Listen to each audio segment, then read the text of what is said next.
All right, good day, good evening, ladies and gentlemen.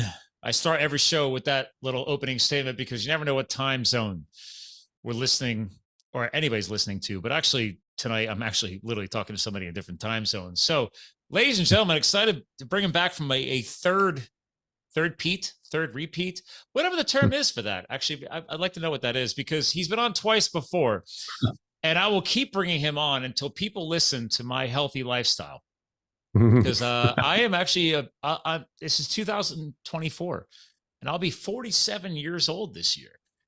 And when I rock a T-shirt that I'm wearing tonight, when you watch this on YouTube, I'll explain that in a second for the listeners in the podcasting world. As a sales and marketing professional, I just said this to him. I was pissed because he created some shirts and beat me to the punch, which shows his passion for his lifestyle choices. Ladies and gentlemen, I'm going to cut right to the chase. We have a doctor. We have somebody who understands the importance of a meat healthy lifestyle. Hashtag meat heals. He's been on before, going back to, I aired him in December of 2022, The Carnivore Life. And who is Anthony Chaffee? There's the name. And then part two, I aired in January, Why Carnivore versus Plant Toxins with Anthony Chaffee. And again, as I hinted, doctor, ladies and gentlemen, without further ado, and as I said earlier today when I met with a business client and they asked who I was talking to tonight, and I said, he is a Greek god fueled by meat. Dr. Anthony Chaffee, sir, welcome back to the show. Yeah, thanks, man. I appreciate it. It was a very flattering intro. I appreciate it. Well, you got to have fun with this. I've been at this since 2016. So Oh, wow. when did you launch your show?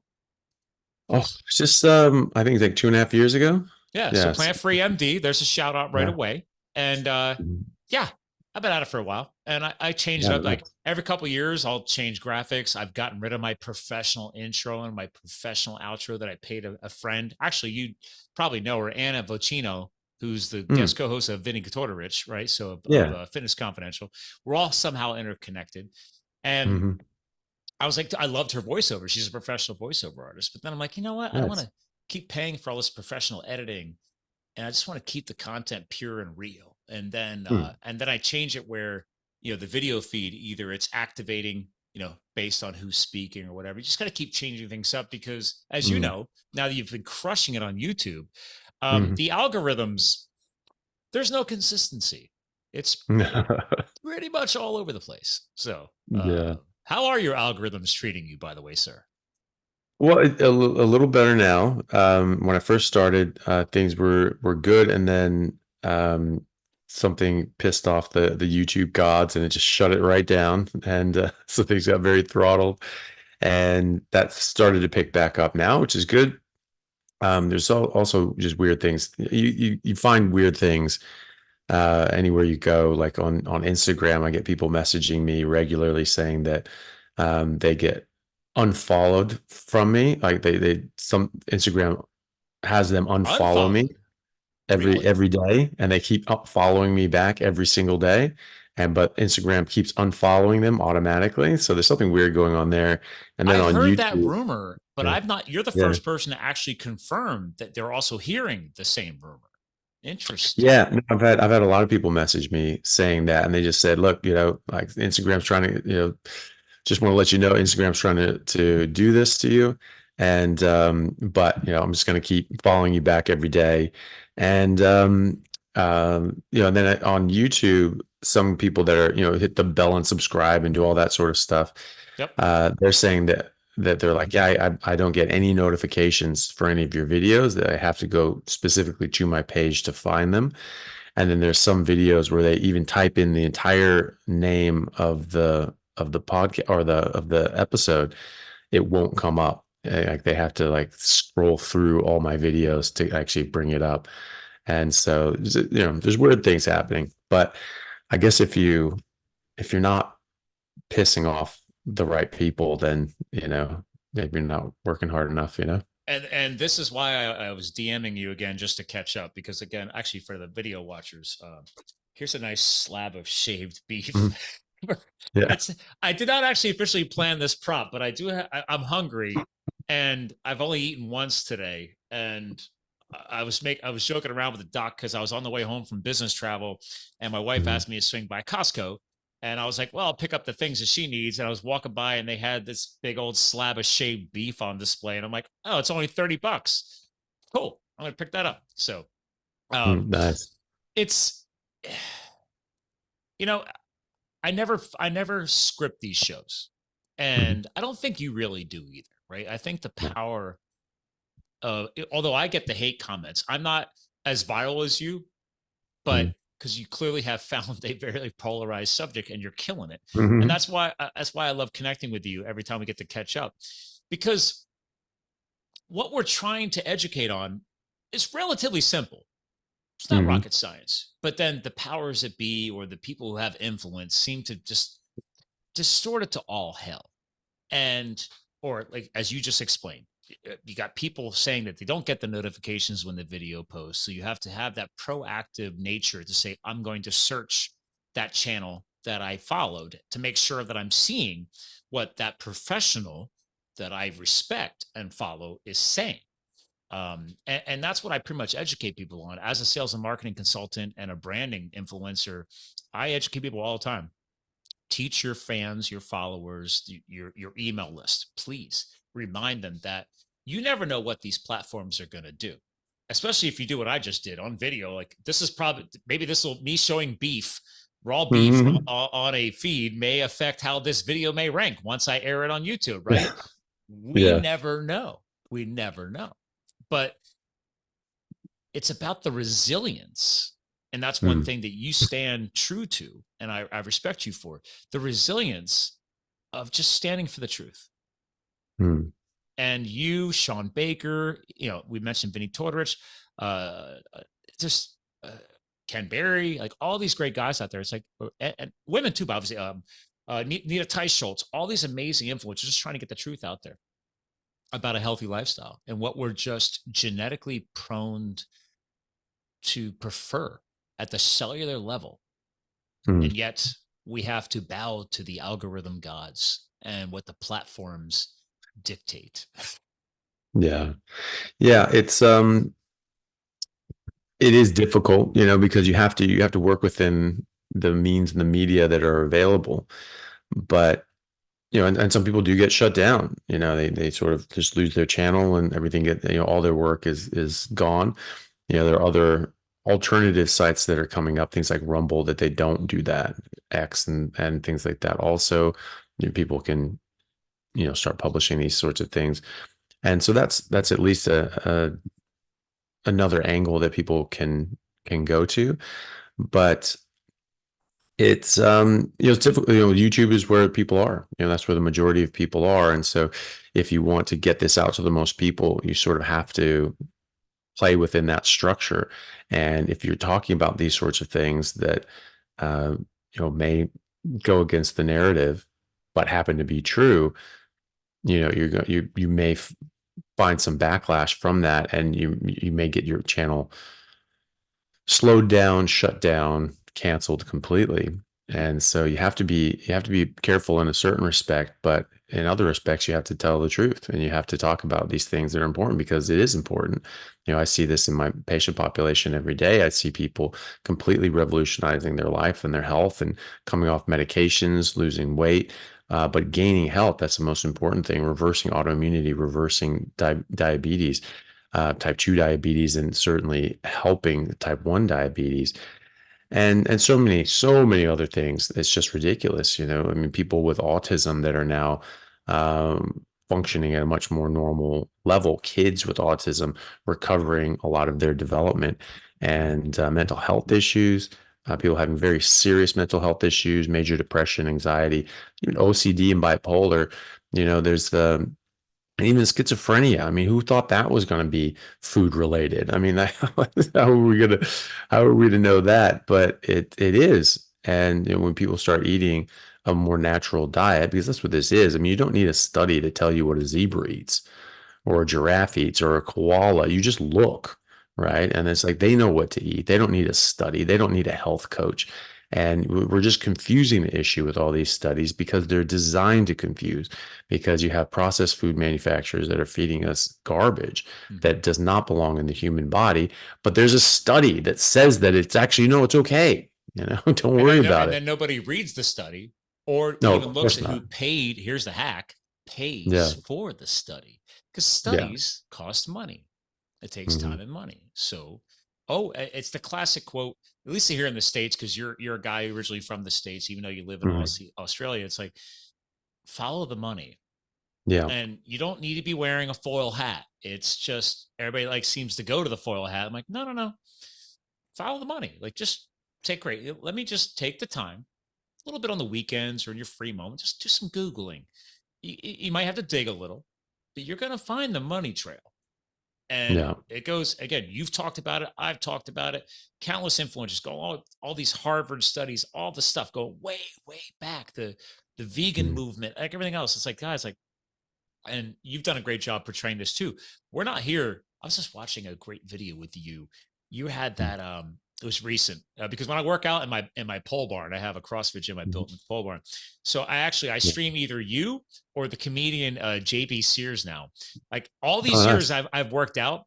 My wife is like, she walks in on me and I'm working out in the gym and she goes, "Are you watching comedy?" Or it's you. And I was like, "Yeah." And she's like, "I thought most people listen to music when they're working out." And I said, Mhm. "No, because I'm so busy professionally. This is how I catch up on knowledge." And so either JP Mhm. Sears, and he's obviously a hilarious comedian here in the States, but he's obviously a big meat eater, and he has some political persuasions. I don't get involved in the politics on this show, but I was like, Mhm. it's, and you was like, okay, I'm going to catch up. So you were on that recent debate in Australia. Mhm. You did. Your patience, brother, was, I mean, dude, you just crushed it. I mean, it was Yeah. just awesome. And what's that guy and is this his girlfriend, or I don't know, what wife? I don't I know. believe so. Yeah, I believe it's Yeah. his girlfriend. And it's just like, Girlfriend. if I just hit, and I did this, I was getting ready to go do a deadlift set, and just for fun, because I could just stare right at the flat screen TV that I have mounted in my barn, I just hit Mhm. mute. I do these Mhm. weird psychological experiments. I'm like, I just want to see if I can figure out what they're talking about. So I'm sitting there, I'm hitting my deads, and I'm watching, and I'm just watching the mannerisms and the body behavior. You're completely chill. Yeah, totally calm. Mhm. And then I'm watching whatever they're talking about. I'm like, oh, look, that's probably something polarized. So I should probably hit rewind when I get back on my rowing machine. Mhm. And sure enough, it was. And but it's like something as simple as, you don't, like me. I'm talking right now, and I can see it in my webcam. Like, I'm not a jack. Like, you're way more jacked than I am. I'm pretty damn lean right now. But I have like striations. I have, when I go donate blood every week, because I love to donate blood. The phlebotomist like always like, "Oh my god, your veins are amazing. What do you do?" And I'm like, "I eat a lot of steak." I mean, Yeah. I don't know. And like, yeah, yeah, you must be a marathoner or something like that. And I'm like, I've done marathons. I've done half marathons. I'm not into that anymore. I love to Mhm. run chainsaws in my woods, and I go mountain biking, and I'm a big time Mhm. skier. I was like, I'm just living my life, but I got my kitchen dialed, like dialed. Mhm. They're like, I mean, what do you eat besides steak? I'm like, steak with a Yeah. side of hamburger, and then I occasionally do hit the cheddar, you know. And they're like, yeah, yeah, but what else? I'm like, that's pretty much it. It's not Yeah. eggs, eggs, and then I'll pull that out. Like, okay, but what else? I'm like, some more eggs. And then like, I'm wearing your t-shirt right now, Body by Bacon. I'm like, I love my bacon. Like, I don't know where do you want me to go with this? And they're like, I don't Yeah. understand. And that's why I love having influencers like you on, because you are, unfortunately, an influencer, whether you want to be or not. Yeah. Sometimes I bet you probably don't want to be. Sometimes I don't know, but that's the Well, point. Is you're trying to put the truth out there. So yeah. Well, I'm certainly not a professional influencer. Like, this is not my job. It's like, maybe we think about, maybe I'm influential in this space. We'll yeah, say, yeah, say that. But yeah, it's it's um it's nice to have that platform. It's nice to be able to say, to speak your mind on these things. It's nice to have, it's nice when people respond to that positively. Obviously, people feel strongly about things, and they feel that they're correct about them, and everybody does at certain points. And so, when you get that response, it is, you know nice, because you're getting a bit of um justification for spending all that time doing all this. And but that's not why I do it. I don't do that for that reason. I do this because I've just seen it help people. I've seen it help a lot of people, and I think it's important to get that out to as many people as possible. And and you get people saying whatever the hell they want to say, in a very negative fashion. But I mean, it's a vast minority of people. The vast majority of people I tell me about how much better they are, how many illnesses they've fixed, how their dad's out of a nursing home and is able to live on his own again, is off all his medications, and is put on weight, very frail and skinny, and now he's putting on muscle again, and where people are losing weight and they're feeling much better, and their diabetes is gone, their MS is gone. I mean, how many of these diseases that were just crippling people and crippling society, they just go away now. Yeah, well, it's like how can you not talk about this stuff? How can you not get passionate about it when you see it literally reverse some of those dire afflictions that have ever faced humanity? I mean, it's just amazing, and like, why would you not want everybody to know about it? And you follow the money. There's a lot of people that are influencers, that are professional influencers, because they don't have real jobs, they don't have anything else going for them, so they have to like do this as a full-time occupation, which I just shoot me if that ever happens. But yeah, because you're forced to get polarized, right? And it's like, even if maybe deep down the truth is not there. Well, I'm a professional influencer, so I got to get those clicks, I got to get those subscribes, I got to get those bells, right? It's like, yeah, but what is your self-worth? Where's that at, right? And yeah, and it's also it sort of separates you from reality, right? Because like I see patients every day. Yeah, I'm in the hospital or in my office 6 days a week. So I'm seeing patients every day. I'm working with them on their issues. I'm taking their blood tests. I'm reviewing their blood tests and their scans and exams and things like that. And so I'm seeing that every day.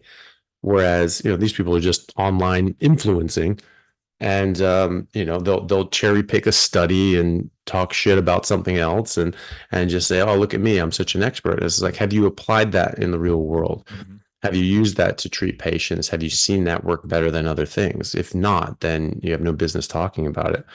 And and then you talk about follow the money. I mean, just think about just recently when the WHO put aspartame on the carcinogen list, or likely carcinogen list, or which something we've like known that. for years, by the way. But I mean, I heard that when I was a kid. It was like in the 80s. It was just like, oh, hey, that might cause cancer, or might be involved in it, or something like that. And so this has been bouncing around forever. But the processed food companies have kept it off that list, by paying people to keep it off the list. And then so the WHO, which is not without their conflicts, I mean, they've even said themselves that 75% of their funding comes with strings attached. yeah. They openly said that a couple of years ago, and I mean, we all knew it, but they did say it, and so when they did that, the FDA was just because they really showed how much of a shill they are for processed food and drug companies, when they just Who like do you think is instantly. worse, I think WHO or both. FDA? I think they're both very bad. I think I've been wanting to ask you that question. Well, it was perfect time. I'm like, because even I don't know where to go with that. I'm like, well, it's obviously hard to FDA is say. US based. WHO, is it just the worldwide cousin? Like, I don't know. They're both very conflicted, because the majority of the money that FDA gets it also comes with strings attached, because they get paid. Their funding comes from the pharmaceutical companies. Now that's supposed to be like, hey, if you want a drug pushed through, you have to pay to get this pushed through. But what that means is that the majority of the funding for the FDA does come from the pharmaceutical industry, and they think of that as, oh, now these are our clients, these are our customers, because we have to make money, because now you have a bureaucracy that's maddeningly huge, and they need to perpetuate themselves. And so the drug companies say, hey, well, we're just not going to we're not going to fund you. We're not going to put these drugs through if you don't, play ball. Oh, okay. Well, we'll do this. So it doesn't make sense. I mean, they're supposed to be the arbiters. They're supposed to be the judges, and that's supposed to be like a fee that you have to pay in order to just get this assessed, And so, but because they look at that in a reverse role, that, oh, these are our customers and clients, so we need to appease them.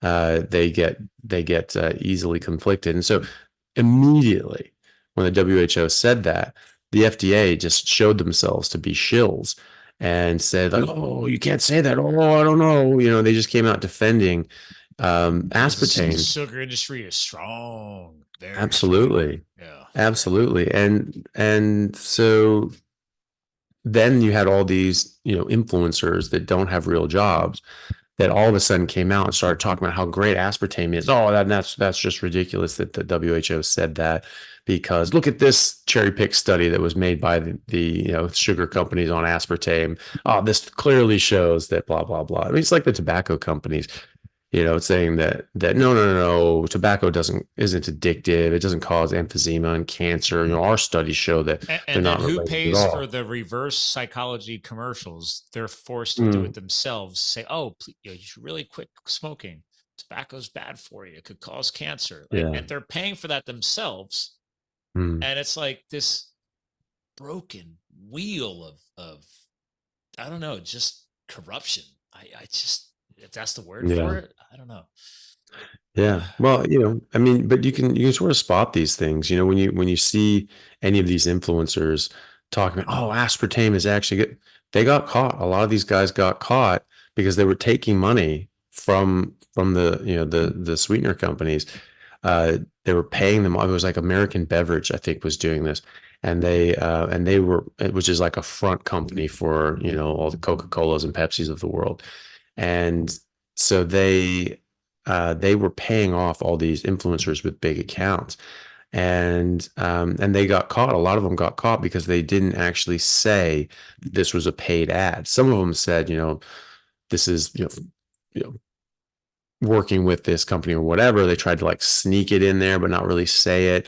And other ones just didn't say it at all. And so they got actually called out online because they got like official reprimands. And from whatever commission regulates this sort of stuff, and they got letters saying, hey, you're not allowed to do that. You're taking paid ads and you're bringing this off as if this is just your own idea. And so someone got caught out, and that got published and shared around that a lot of these people were doing that. But then you see a lot of other people that were all talking about aspartame at the exact same time, didn't say that this was a paid ad, and didn't necessarily get their letter leaked. It's very inconsistent, right? Some Yeah. may get judged, some may get evaluated. It's all over the place, and and that's just the society we're in nowadays when it comes to modern media and content and what gets caught, what doesn't. But that's why it's great that, again, guys like you are like, hey, I never wanted to be an influencer. I just wanted to tell Yeah. the truth. And Yeah. by the way, great job bringing Georgia on recently. Georgia Oh, Eid, it was oh, she's great. because I was working. So I was running Vinny's marketing years ago when Mhm. before you and I met in person at KetoCon, and Mhm. so she was obviously in his Fata documentary films, and she killed Mm. it back then. And it's just that episode on that you aired on YouTube. I was watching that during one of my workouts, and I was like, yeah, I get educated while I work out. I mean, it's called time Mhm. management. I don't know, and I What I loved it. do. I loved it. And Yeah. then I was just watching actually this morning before I left for my business travels when I just got back, and I had some local meetings, and you had you had on Lair Keith. I was Mhm. like, yo, he got Lair on. Like, Mhm. I'm just, again, I don't know when this is gonna air yet, but I was just so happy to see you got her, because I haven't heard about her in a while. And because she Mm. was like one of the early players that Vinny had brought on a long time ago, just to help explain the sugar movement, and how, and I loved her show with you, dude. She was not trying to per se poo-poo the passion of veganism, right? It's like, no, no, Mhm. no, that is not the point. But then people attacking her with like cayenne infused cream pies years ago when she was doing Oh, public speaking really? events. She's just trying to bring the truth out, but people let their passions get in the way and they get violent. And it's just a shame because it's like, listen, we're just trying to educate. In the end, what's a good quote? You do you, right? It's like, listen, you Yeah. take the knowledge. It's what you want to do with it. I'm not telling you should do it. I'm maybe recommending it. Um, Mhm. like I wanted to bring that up on today's show too, is that people like you, people like Sean Baker, Ken Berry, all these medical professionals have helped me substantiate what I already knew. But no Mhm. one's going to look at me as an expert, even though when they look at me, they're like, well, you must have great genetics. You're always so healthy and lean and fit. Like, Mhm. because I own my kitchen. And I was like, I've been Mhm. quoting that for years. I was like, guys, like, own your kitchen first. Obviously, yes, exercise is functionality. It's the fountain of youth. It's the stressors, all the other components, like whatever you want to do, yoga, whatever other variables you throw in. But if you had to create one hack, it's the kitchen. Mhm. And after all these years, I had to share this with you. It's not brain health, because I know that's one of your things, but it's like my dad's been a type 2 diabetic for over a decade, but he wasn't Mhm. always, right? So again, what do Yeah. we know about type 2 diabetes? It's pretty much a human created problem. Yes. And then what does the industry tell him to do? All of a sudden, a few years ago, they came after him, my mom, and said, "Oh, well, you should take a statin." Mhm. So I lost my shit because I Mhm. was like, Dad, we have no history of heart disease in the family. How's your heart? Good. How's your blood work? Good. He showed it to me. I'm like, then don't take it. Mhm. I'm not a doctor. I'm like, please go get a second, third, fourth opinion. But because the system is telling him one thing, well, automatically, if you're a type 2 diabetic in the modern era, now it automatically means you have a higher risk of heart disease, blah, blah, blah. Right. So I figure he's good. And then I found out 2 years ago that my mom's like, oh, yeah, your dad's on a statin. I'm like, I thought we had this conversation. Mhm. And anyway, so he's been on it for 2 years. So then a few months ago, he's talking to me like, how's that going? He's like, oh, it's been really hard. He's in his 70s, mind you, and he's still Mhm. working because I love my parents, but they didn't really plan well for retirement, blah, blah, blah. We grew up on a farm. We're a hardworking family. My dad's going to work until he dies. Mhm. But I'm like, oh, yeah. He's like, yeah, I've been having issues trying to lift things above the hip line. I've had me some strength issues. I've been having some chronic pain in my arms I never had before. I'm like, Mhm. okay, again, I'm not a scientist. I'm not a doctor. But I'm like, Dad, remember how I said maybe don't add additional pharmaceuticals into your life that you don't actually need? And what if it triggers side effects you don't understand? I was like, how's everything else going on the diabetes side? Are you slowly listening to me? It's taken me years. Mhm. He's not 100%, but he's improved a lot. He's down to one diabetic medication. He was on like three Right. before. And then Yeah. I said, hey, Dad, just consider maybe not doing the statin. And I Mhm. found out 4 months ago, he went off the statin. Nice. Talked to him last week. There's no arm pain. He's able to Mhm. lift more things again. He's like, oh, it's just a coincidence. I'm like, No. I was like, I mean, I don't know, right, Doc? I'm like, I was Yeah. like, well, hey, Dad, is your life better? Yes. Okay. Are you any more risk of heart disease? He's like, well, I went and got a different doctor. I'm like, thank you, Dad. Please go get a second, third, fourth opinion. Please. It's because you're Mhm. just because one system says take this because you're on this or you have this issue. And he's having a better lifestyle right now. So Mhm. he's getting there. I'm like, now if I could just get him off that last diabetic med.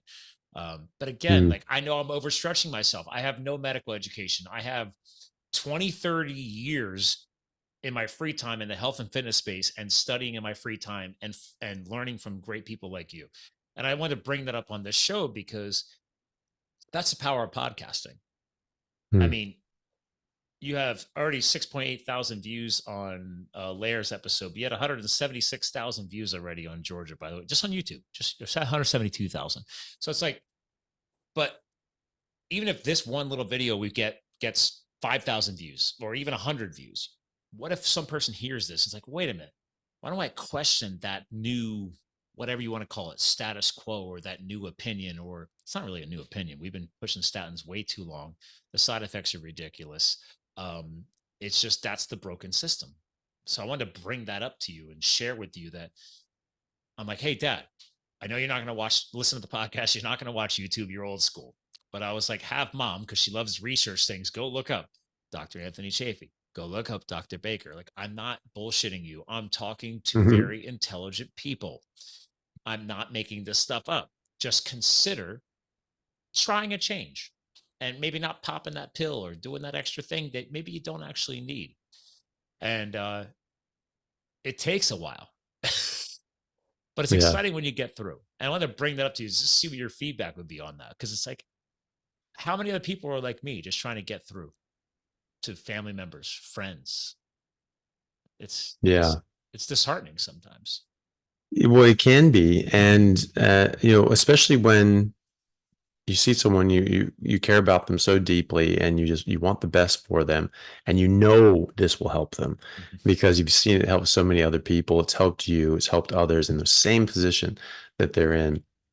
And not that studies are the end all be all, but there are studies on these things. There's a lot of studies on these. People don't realize that. They say like, well, the carnivore diet, we don't have any high level studies on it. No, that's not true. That's not true. Because the carnivore diet is a ketogenic diet. It's an animal-based ketogenic diet. The animal-based ketogenic diet is the most rigorously studied diet on earth.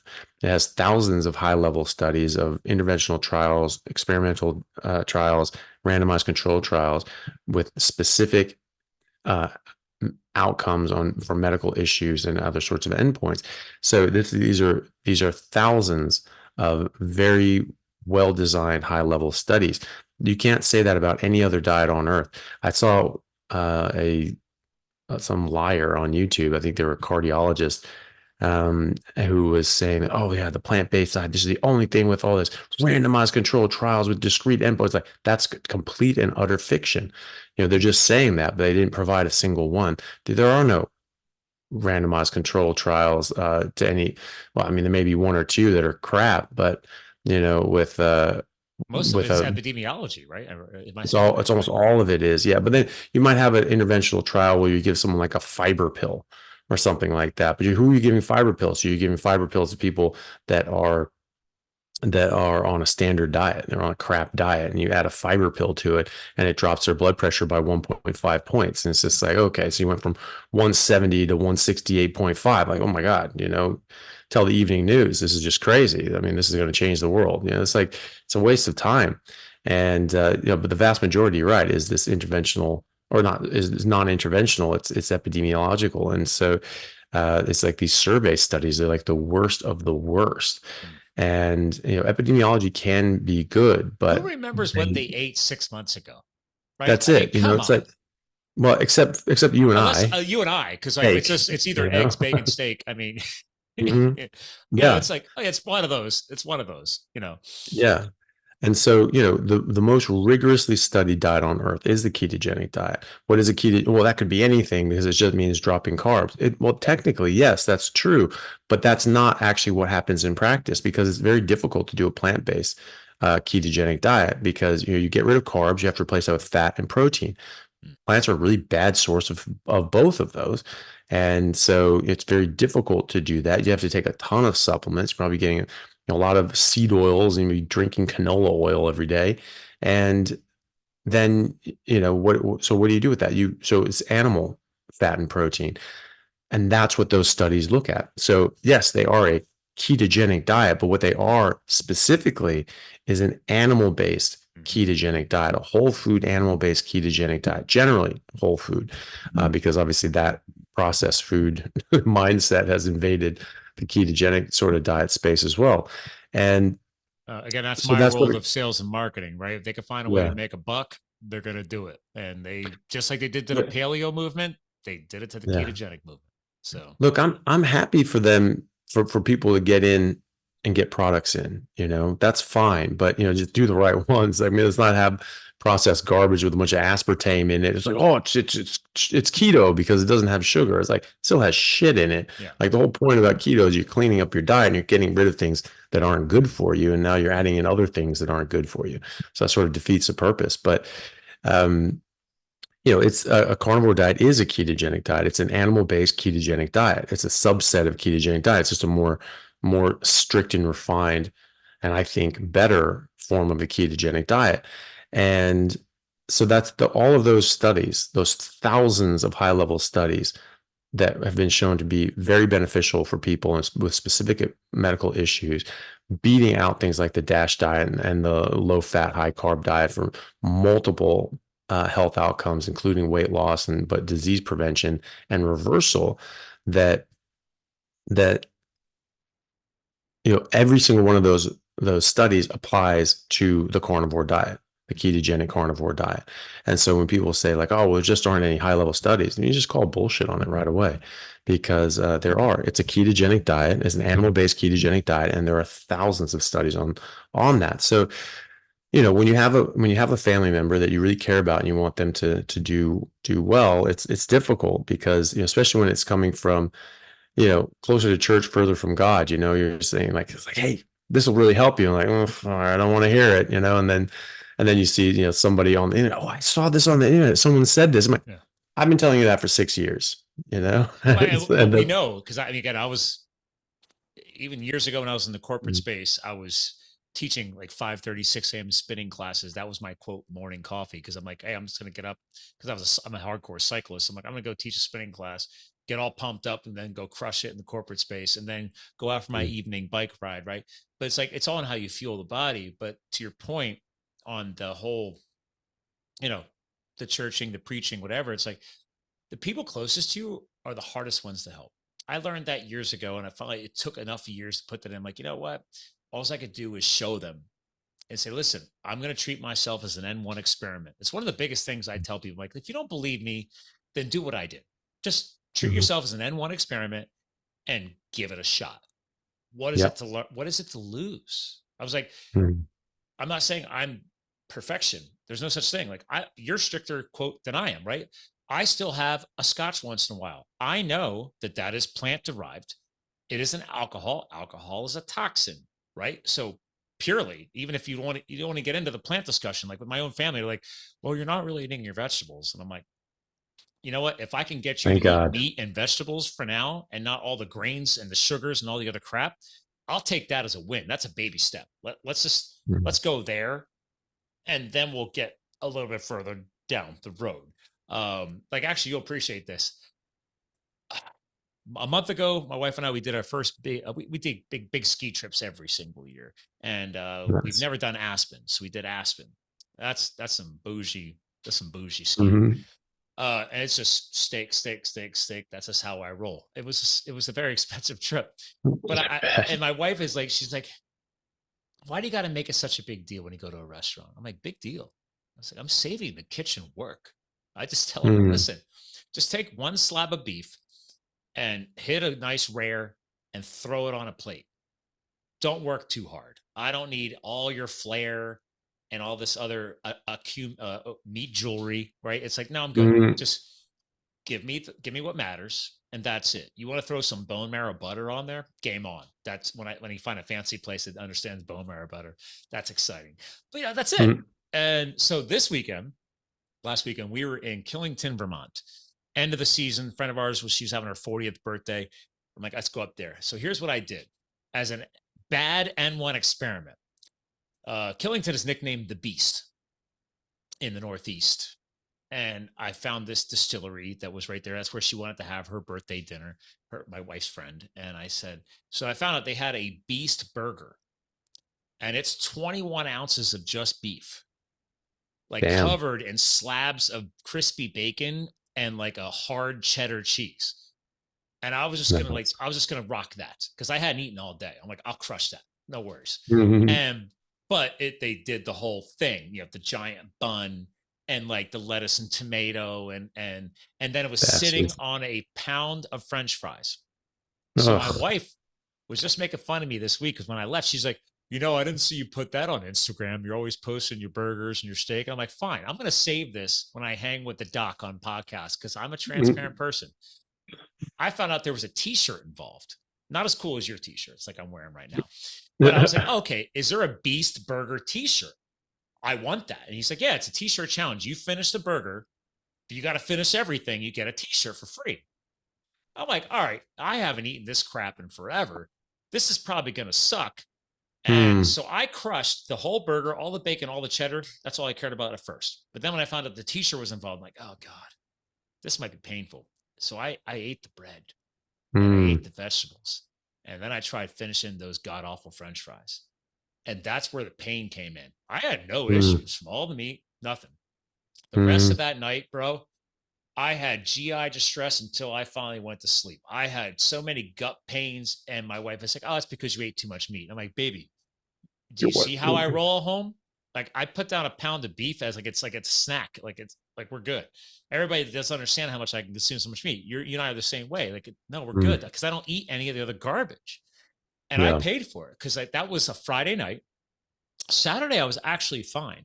Sunday morning, I woke up and I had a full blown migraine. And since you understand the brain, my wife says, "Oh, that's 36 hours later. There's no way that's from the burger." And Mm. I want to bring that up on today's show because I'm like, Mm. okay, am I right? Or do you, or could she be right? Because she's a veterinary doctor. She's a very smart girl. She went to Cornell. She went Mm. to UPenn. She's a horse doctor. She's a doctor chiropractor. I really leveled up. I love my Mm. wife, but I was like, babe, I don't get migraines that often. That was a severe migraine. Like I drove her to the mountain and I slept in the car for an hour and a half because the headache was so bad. It was bad. Mm. But that was on a Sunday and we had the dinner on Friday. And she's like, it's 36 hours later. There's no way it's from the burger. I'm like, it's an inflammatory Yeah. response, right? Yeah, and the thing is that it kicks you out of ketosis. It keeps your suppresses down your ketones down because your insulin is up, and it starts this whole process. So it's not it. I mean, she's right. When you have this sort of distant sort of event, you have to sort of be like, well, is it really related? But it can be in this case. And think about it with epilepsy. If you start eating certain things, it's not just necessarily you get bam, you'll get a seizure, but it can build up and start lowering your thresholds, and then all of a sudden now you have a lower threshold, and then a day or two later, all of a sudden, bang, that's when you get your seizure. So higher ketones can seem to suppress both seizures and migraines. Mm-hmm. And then different sort of inflammatory factors can be triggers, or just plant toxins can be triggers for both seizures and migraines. And we have 100 years of evidence and experimental data and interventional data for both migraines and epilepsy with a ketogenic diet. Those were the treatments for epilepsy and epilepsy and migraines were ketogenic diets for decades, until it came up with pharmacological means to treat them. And then people just got lazy. They just said, "Oh, look, it's a lot easier just to prescribe a pill. Don't worry about that." Professor Thomas Seyfried, does all the cancer research. Oh yeah. He did his postdoc at Yale in neurobiology, and so he was part of the neurology department at Yale, and so he was researching ketogenic diets with epilepsy. So he's going further down that road and showing how helpful that is. And like the director of the neurology department just said, "Hey, we've got really good drugs for that now. Like, don't worry about it. It's sort of a dead end research. Just sort of move on to something else." And I always have to wonder if that wasn't some sort of conflict of interest that person had, that he was on some board or something like that for some of these drug companies, and so he was just suppressing other sort of means of investigation that could rival, because it's a free rival for all these drugs. Yeah. And then as doctors and clinicians, most neurologists should know about that, Yeah. about how ketogenic diets and just being in ketosis and having high ketones can Isn't help 80% of suppress the that. brain tissue? Isn't that the average is fat tissue? I've said this for Oh, years it's, too. it's I see sort of different ranges. And I see different, like 70, 60 to 75, 70%. 60. Yeah, Yeah. something like that. You'll see ranges, but the vast majority anyway Yeah. is made out of fat. And I but learned that a decade ago. I mean, yeah, yeah. yeah, and the thing is too is that the key thing there is that the cortex primarily runs on ketones. Glucose is a secondary fuel source. People don't realize that because it's been so brainwashed out of them, or they've just been lied to. It's just, oh, you need glucose, you have to eat carbs, you have to have carbs for your brain, and yet we're not dead. look at that. Yeah. You make carbs when you stop eating carbs. In fact, you make it more efficiently and effectively and at very more well-defined and appropriate levels. But no, actually, you don't even want glucose for the majority of your brain. 2/3 of your brain, including the cortex, which is, the thinky part, that's the part that, it's I like actually your really, professional terminology there, the thinky part. yeah. I heard that Was that in in a a, seminar? Please don't tell me that was in a seminar. I'll probably use it in the seminar, but like Oh, that's it's awesome. it was something that someone was talking about koalas and how they actually didn't develop their cortex. And it's just like, and if people don't know what cortex is, that's the thinky part, so like koalas are just basically dumb. And so, I just always thought that was funny. So, yeah, so the cortex of the brain and, 2/3 of your brain runs on ketones preferentially. And so why is everyone saying it's glucose? Well, because most people are eating sugar and they're eating carbs and their insulin is up and that suppresses their ketones. But, I learned this in biochemistry, 20 plus years ago that, 20, 24 years ago now, Jesus. It's okay. You're And getting older. We're all I know, doing it. It's a thing. yeah, Just roll I with know. it. It's the new thing. We're just getting older now. That's just yeah, it's Yeah, all but we're all getting the older, but yeah. we're actually pretty young for as we're getting older. I get told that all the Yeah. time too. They're like, "You're almost 50." I'm like, Mm, yeah, why? They're like, yeah. doing all right. I'm like, Yeah. I might have Yeah. hack. Yeah. Eat meat. But yeah, Yeah. so even back then, when they were saying that this is the carbohydrate driven state, that's our primary metabolic state, and this other fasting state, that's just you're lost in the desert and you need to run on your fat stores, which is completely backwards. That is our primary metabolic state when we're not driven by exogenous carbs. Even then, your brain still ran on ketones, and that was taught to us then, that your brain always runs on ketones, always, right? And so whatever ketones are available, your brain's running on those, and the It's rest is just preferred fuel filled in source. glucose. Yeah. That is. And so when you have enough ketones, even though you have enough glucose, your brain will only run on ketones. So that's preference. And so even there's tons of glucose here, it only runs on ketones. And that was something that my professor of biochemistry didn't notice at the time and didn't teach us. What they said was like, well, your brain, when you're in this fasting state, and your brain switches over to ketones, you can't have a lag in energy supply. So it's always running on a bit of ketones. And then when you have to run on ketones, then it's running on all ketones. But why would it run on ketones at all if there's glucose available? Because you make glucose and you have your blood sugar is still normal. In fact, it's more consistently normal because it's just here, it's just running at 80 the whole time, as opposed to when you're eating carbs, it's 160 and 40 and 180 and 30 and 180 and 60 and all that sort of stuff. It's just going up and down. So that's really inconsistent, especially for your brain, and your brain doesn't like that. You So you are on that because I agree with that because you're making me flash back to like, oof, 2010, 2011, I was still doing the wildland firefighting adventure. 12 and 13, I was finding myself. I hated the corporate life. I was done with fire. Oh, so 14 is when I created Live the Fuel. And but I still hadn't found its purpose. But in 2010, I found out what intermittent fasting was, and I'm like, oh, let me try that out. Like, and it's funny when I was in a fasted state, I was crushing like productive mental work. Like I was getting, I was very, I will never forget that to this day, especially in like 14 through 16. I would purposely go through intermittent. I know in the carnivore way, you don't really need to do that. You've taught that too. It's like, but back then I wasn't full carnivore. I was definitely very ketogenic, but I was like, oh, let me just do like a 24, 48-hour fasted state. Right before I would do it and right after, I was usually crushing eggs and bacon. And then I'm like, I'm good for a day or two, but my mental gains were first thing I noticed clarity and performance. And I'm like, I had all these ideas. I'm going to start a charity and I start this marketing company. And I'm like, where did this come from? And Nice. it's kind of what you're talking about. Like I was hitting this, like, what do you want? Peak performer hack or whatever. I just didn't know what was going on at the time. So, yeah. Yeah.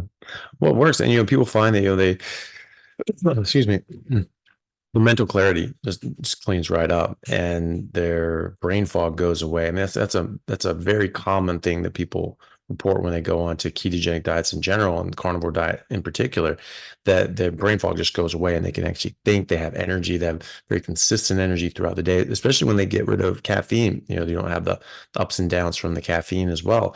And they find that they have, you're not spiking up here, but you're also not dropping down here. You're just here Mm-hmm. all day, Solid state. night if you Yeah. have to.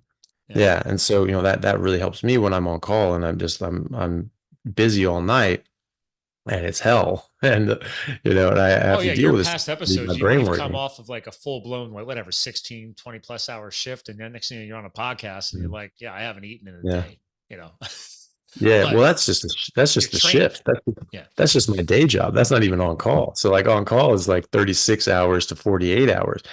And, the problem is you don't get any time off after that, after that shift. So, when you're on call from 8 a.m. Saturday morning to 8 a.m. Monday morning, and then Oof. but you start work, your normal work at 6 a.m. Monday morning, it's like, then you go on for your 14-hour day or 16-hour day. It ends up being a long time. But, at the same time, like I can do it, Yeah. because like my brain works, my body works. The lack of sleep is difficult, but it's a lot more manageable now. Normally, if I can get a couple hours of sleep a night, I can function at a high level. Well, because You we need do to know that catch sleep up though. obviously is essential. You have to Oh rest the my God. brain. Yeah. You Yeah, can't keep doing absolutely. that over and over again because No. that's triggering cortisol and all kinds of other stressors, right? But also your brain just needs to heal. Every Yeah. every minute that we're awake, we're getting low grade brain damage because when your neurons are firing, they're actually damaging themselves. It's kind of a sloppy design. Maybe there's no other way to do it, but when your neurotransmitters break down and metabolize and have to get cleaned back up, they're actually toxic to neurons. And so it's when the neuron is shut down and it's not firing and doing its work. That's when it's doing that rebuild. It's still active. It's still doing stuff. It's always on, but it's just not on sending signals and talking and communicating. It's when it stops that communication. That's when you recycle those neurotransmitter breakdown products and metabolites and start healing the physical structures. So you have to sleep for that, and you can build up a lot of inflammation and oxidative stress and things like that. That's where melatonin comes in. I was like, oh, that helps you go to sleep. I was like, well, maybe not. But it's sort of just a light dark sort of thing as opposed to a sleep wake sort of thing, because bats, when they wake up in at night to go out and hunt, bang out a lot of melatonin, right? So it's just a light dark thing as opposed to a sleep wake thing. But it can help people sleep a bit better, but and more get better regulated sleep. But it's part of your circadian rhythm, and it kicks off growth I, hormone and I other was going sorts to of bring up the hormones. circadian because obviously, unfortunately, due to your profession, Mm, you're breaking what you know is essential for health, right? The circadian rhythm yeah. is not just a consistency of hours of sleep and recovery, it's also a consistent programming of that, right? Mm, Which is, again, I know at the historical purpose, right? We are supposed to eventually go to sleep at sunset, rise at sunrise, or free. That's the perfect circadian rhythm. mm, But yeah, you professionally have to break that, and but at least you understand the value of how to replenish that or get the healing that you need necessary. yeah. I Yeah. learned about Circadian circadian rhythm rhythm. Dr. Jack Yeah. Cruz, which is a Yeah. yeah, and I was like, oh, I Yeah. had him on years ago, but I mean, it was like, Mhm. wow, that guy was still. I think he still has the most viral downloads ever. That guy, I didn't know how Yeah. big of a deal he was. I don't know if you ever followed any of his stuff. So I've seen some of it. Yeah, no, he's a guy I'd love to talk to. yeah, He's a very interesting guy. But yeah, circadian rhythm is not a suggestion. It's a rule. It's a law of nature. So yeah, it's something that you disrupt at your own peril, because it's all your hormones, or your brain tells the time by the frequency of light that comes into it. So we are on screens all day. We're in lit rooms that have these stupid blue light fluorescent bulbs. Like you're just giving inputs to your brain that are not supposed to be there. It's just you're telling it's just like different things are going on. You get outside, there are different frequencies of light, different types of light, ultraviolet, red, and visible light, and all these sorts of things at various frequencies, and your brain knows what that means, and you're just getting these impulses. Just UVA light into your eyes, getting into your brain, can actually stimulate brain growth and Yep. development. And it's you miss out on that if you're not out in the sun. And you go out in the morning, and your brain says, "Oh, hey, look, it's morning time. Here are your morning hormones," and it sets you up to go and have a good night's sleep that night. And then that night, you go out and you're out during the day periodically if you can. You watch the sunset. Your brain goes, okay, great. Here's melatonin. Let's just start easing into this, and here are all your nighttime hormones. And that's where it should end. But then most people just go inside, turn on all the lights, and ruin it, right? And So on but that if you're note, doing do you that, support blue blocking glasses? I use them. Oh, You so know, I mean, I've had I three different companies over the years on my show. One of them was founded in Australia, actually. So, in Perth and I actually, just right here. I have them somewhere. I have them all over the house. And then the Mhm. problem is, like, I had like seven, 8 pairs because they send me samples. And then as soon as I teach somebody, I just give them away. I'm like, please wear these at night. And because Yeah, once you know something, you can't unknow it. And it's true. yeah. But then there's people like my own wife. I love her, but she's just like, I'm not wearing those silly things. And I'm like, hey, and you wonder why you have sleep health issues. Like, she wakes up at 5 o'clock in the Mm. morning and she doesn't want to. I'm like, well, it's either A, you're broken circadian rhythm, or B, because you're on your iPad before bed in front of the Mhm. television. Maybe that's not a good idea, you know, because Yeah. caffeine's No, used. I definitely try to use that. I put it on, but I have the blue blocking eyes from here in Perth. I talked to the guy who started it. It's at Bon Charge, who's like, Yep. the big Yeah. um sponsor of JP Sears as Oh well. yeah, yes, yeah.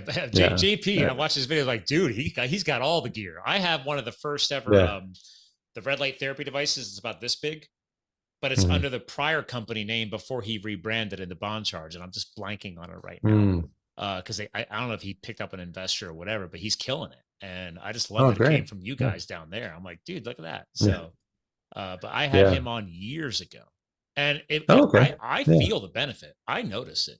You're like, oh, that's just one Yeah. of those things where if you believe it, it's effective. And I'm like, okay, well, let's say that's true. Yeah. And why is that a It still bad thing? works. Yeah. Exactly. Yeah. Yeah. And um, yeah, so either way, but no, I think that Jack Cruz and those guys, I think they're absolutely onto something. And it's become more popularized with Andrew Huberman. He talks a lot about this stuff as well, and makes very compelling cases for it. And so I spoke to the guy from Bond Charge just personally on the phone, not on a podcast, and we were talking about these things, and he was saying that Andy there's Mant, yes, boom. and yeah. And he, was saying there's the various studies are going through the different studies, but looking at specific, frequencies of blue light, those are the ones you need to block. And then other blue blocking glasses just block blue spectrum, but not that specific I range. learned the same thing And right now. You yeah, assume that all blue blockers are created equal. They're yeah. definitely not. And he taught me that. Yeah, because actually the original brand name of his company before he went Bond Charger was Mhm. BLU, Blue Blocks with an X. That was the Oh, original brand name. I aired him back in 2020. So I yeah, had to go back here. But yeah, it was so knowledgeable. So yeah. knowledgeable. I was like, I Do, had do no you idea. remember? Do you remember back in like I think it was like it started in the 80s. There were like these infomercials like in the middle of the night, and it was like the half-hour long like infomercials Oh, yeah, and yeah, yeah. blue blockers.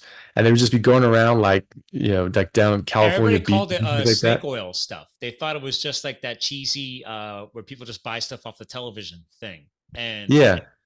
And now yeah, there's science behind it, you know. yeah, and it's just like, but they didn't even talk about like circadian rhythm and this and the other. It's like, oh yeah, I love these blue blockers, yeah. And there was this dude that was like he was like a street performer sort of guy, and he'd like make up like raps for you and like rhymes, Yeah. and they're like giving this is like, yeah, I was like rapping about blue blockers and things like that. Every time I hear that, like blue blockers, I always think of that guy just rapping about blue blocker glasses like back in the 80s, Well, it goes but back to it's the N1 on to discussion. something. If you don't, Hmm. you can't, well, there's another old quote, right? You don't knock it till you try it. We're not Mm, pushing cocaine here, people. We're like, okay, what if you're wearing a pair of glasses with red lenses that have been designed specifically for what we're talking about? Could possibly improve your recovery, your sleep health, and all the other mental benefits that could potentially Yeah. come from that, from a healing brain. As you said, Mhm. like, we need to let those cells heal. It's like going to the gym, dude. Why do we go lift the heavy weights? To break muscle cells down so they would re-heal stronger. We're reminding our body that it needs to stay strong, right? Bone density, Mhm. muscle strength, tendon and ligament pliability, all these things. It's like, well, if you don't use it, you lose it. So Mhm. that's why we go work out or do something Yeah. in the outdoors. Yeah. Yeah. I've certainly noticed that with myself. Like, so when I use them, like just last night, for instance, I was on my phone and sort of laying down in bed, and I just had tons of messages and It's so emails easy. It's back so to. easy, right? Yeah. Yeah. And so I had the glasses on, and I'm just doing this, and I was like passing out with the phone in my hand. And I was Yep. just like, oh God, because I could not stay awake. So that was just not stimulating. Whereas like normally if I had those off, I'd be up 4 hours. It was like, be 3 in the morning, be like, oh, okay, I have to try to get It's to sleep. This huge. is It's stupid. huge. Yeah. It's like I've had those same recognitions where it's like, man, why am I dozing off? And I'm like, oh, Yeah. they're working. Yeah. Yeah. Yeah. So, I mean, I really like your, what you were saying about the N of one, because that's the only thing that matters, right? It's, when you're talking about making, recommendations for people or whatever, yes, say, well, that worked for them, but it may not work for other people. That's fine. But if it does work for you, that's the only thing that matters. Yeah. It's literally the only thing that matters. It doesn't matter how rigorous a study is or 5,000 studies are. If you get a different result in those studies, then they aren't applicable to you. It doesn't matter. And if you get the same, then it does matter. So what studies are is they are ways of what they're supposed to be is trying to find out the truth, trying to discover natural phenomena so that we can guide our lives better. And as clinicians, that we can guide our patients' lives better and help their health. That's what they're supposed to be for, but they're completely corrupted. They're entirely corrupted, all the different industries and things like that that have just Again, completely follow the just. money. I mean, yeah. Yeah, exactly. Follow my well, the editor in chief of both the Lancet and the New England Journal of Medicine have both said you just can't trust uh, studies anymore. They're just fraudulent. That over half of them, at least half of them, And from the are business completely side of it, fraudulent. I get it, right? Like, obviously, Yeah, somebody has to pay the bill. But I yeah, also feel like, man, when it comes to the health of mankind, it's like, come on. Like, you're selling your yeah. soul. It's Well, we're yeah, supposed to be helping people, not yeah, making another organization or another company richer. You know, oh, yeah. sugar and grain makes people sick. Sick means selling drugs. Drugs, $1 billion companies influencing government. And it's a full circle. No foil hats needed here, people. It's not hard to No, follow. It's no. It's this is well known and well recognized. I mean, it's published in the Journal of the American Medical Association. JAMA is one of the top medical journals in the world. And excuse me, in 2016, they published actual internal memos from the sugar companies called the Sugar Research Foundation, now called the Sugar Association, detailing how they paid off 3 Harvard professors to falsify data and publish fraudulent studies to make it appear as if cholesterol caused heart disease when and it they was got more away likely cheap. Was it sugar. like 10 grand or something stupid back then?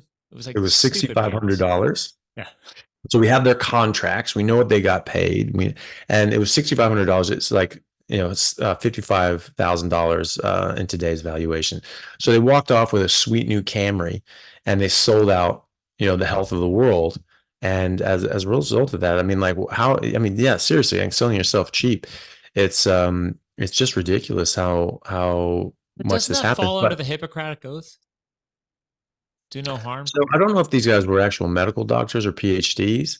Oh, is that more They were MD they were related, I all. guess? Okay. Yeah, I mean, they were. I don't know. Yeah, so I don't know if they were MDs or PhDs. They were all assholes. I know that. That I agree with. You know, and so And one of them was named head of the USDA, and he was the one who authored and published the USDA declaration that actually just completely changed the game, because you have these studies going back and forth, but people knew it was propaganda. They knew it was marketing, because that's a part of it. You know, these companies have a marketing budget, and part of that marketing budget goes towards these fake ass studies. That's part of the marketing. Saying, oh, look how good this is. We have a study that says it's good. Yeah, but you made it up. You made up that study. It's crap. And but that USDA declaration is saying, no, no, no, no, but now teacher said so. Now the WHO said so. Now the FDA said so. Now the USDA said so. That's what it is. And it's a decree from on high. This is why people think that, you know, meat causes cancer, because the WHO said so. Oh, it's a known carcinogen. They wouldn't say that if it wasn't true. I think it's sweet that you live in such a beautiful little fairy tale story of your own imagining, but that's not the real world. But you know, that's the thing. These studies are marketing, and so you have to understand that. But what they are anyway, because you can just get things wrong, right? It's you may not have all the variables or anything else that you may need. You know, Einstein was about this. You know, a lot of people say like, well, if you proved it, you have this study, or you have a mathematical proof or something like that. That's it. You proved it mathematically. They say this about a lot of things in physics and astronomy and things like that. You might as well call it astrology, really, for some of the quality of things that they're doing. But you know, and they go, well, Einstein said you could have a theory of everything, an equation that just shows everything. Well, Einstein was working on the idea that the Milky Way was the entirety of the universe. That's first. And second, when Einstein came up with something and proved something mathematically that didn't agree with experiment, didn't agree with the observed fact, he threw it out because, well, oh, but he proved it mathematically. Clearly not. You know, clearly he was missing some variables. He was missing out on something that he didn't know about. How can you know about everything in the universe? Of course he didn't know something. And so he thought he did, but he said, obviously that's wrong. And you know, that's something that Richard Feynman said, who's another physicist that worked with Einstein on the Manhattan Project, but then he was over at Caltech after that. And he said that it doesn't matter how brilliant your theory is, and it doesn't matter how smart you are. If it doesn't agree with experiment, it's wrong. And so, or how beautiful your theory is. If it doesn't agree with experiment, it's wrong. And so we have all these studies and say, oh, well, this is what it should be. Okay, we'll do the experiment, see what happens. You know, that's the only thing that matters. And so all these studies, all they can do is just guide you and give you some information and say, hey, this is some evidence this way. But then you have all these studies that show it the other way. So what the hell do you do? Well, you try it. You know, you try it for yourself and you see what happens, right? That's the experiment. That's the only experiment that matters.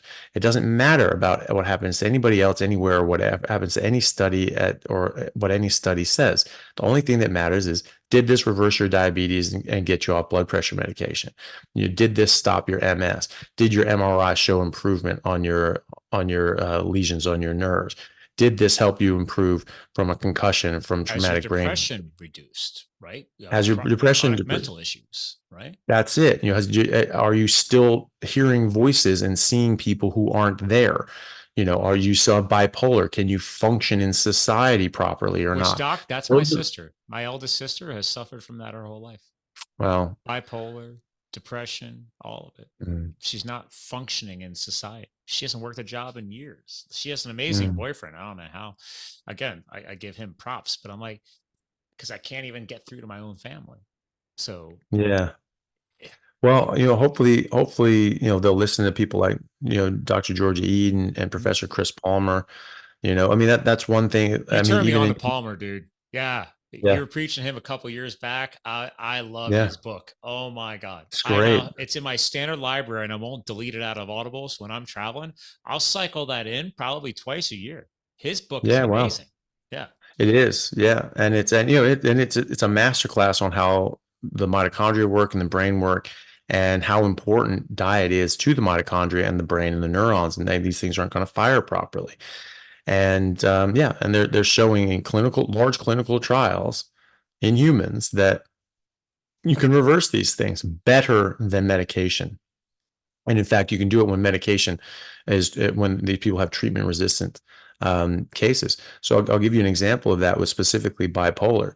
As a kid, Matthew Bazuki, Yep. who, if people recognize the name, the Bazuki family own Roblox, that the sort of the gaming sort of platform and things like that. There's just massive, massive internet sensation. So, they're very wealthy. These guys are billionaires, video game billionaires. It's just kind of funny to think about.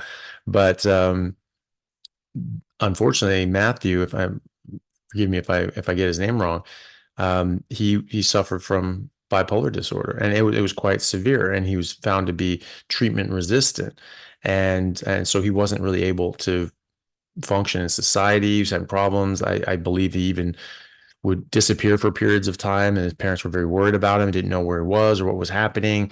You don't know what's happening. Sometimes when your brain is just firing in different ways, you make decisions that aren't great. And so who knows what sort of things were going on, but it's very scary. It's very scary for parents, very scary for the person, especially because they're not able to interact in a normal fashion No, with definitely not. And the very world around them. sensitive to that interaction. Yeah. Yeah. Yeah. And so nothing was working, no medications were working. They actually came across Chris Palmer and said, "Hey, could you help?" And they're like, "Yeah, let's try this." And it worked. Right. And so he was able to put his bipolar in remission. He's on a nearly carnivore diet because, again, ketogenic diets are meat based, high fat meat based, Mm-hmm. whole food diets with a side salad if you want it. I don't know why you would, but some people, Because you want to poo easier. I don't know. was you poo more Right. difficultly, Well, but that, yeah, I don't exactly. know. I think it's just a glutton for punishment, just like you just want to Well, eat your point, asparagus. animal-based fats is the preferred fats of our Yeah. biology. So, It is. Yeah. And so, yeah, if you just, don't feel you deserve to be happy, then you eat some vegetables and punish yourself with that, I guess. yeah. But, Try a you nasty don't beast have to. burger. Ugh. Oh God. Yeah. I can't believe you did that, man. No, I Dude, wouldn't it have done was that. everybody was blown away. Yeah. They were like, You're gonna eat that?" And I'm like, Yeah. "I'm gonna prove to you that this is bad." So Mm, I made the sacrifice, and because I haven't yeah. had bread in years, and it was bad. It was bad. Yeah, dude. I think at this point, if it came down to it, and like I had to like eat some of that nonsense like vegetables and bread and whatever, just anything that I don't want to eat.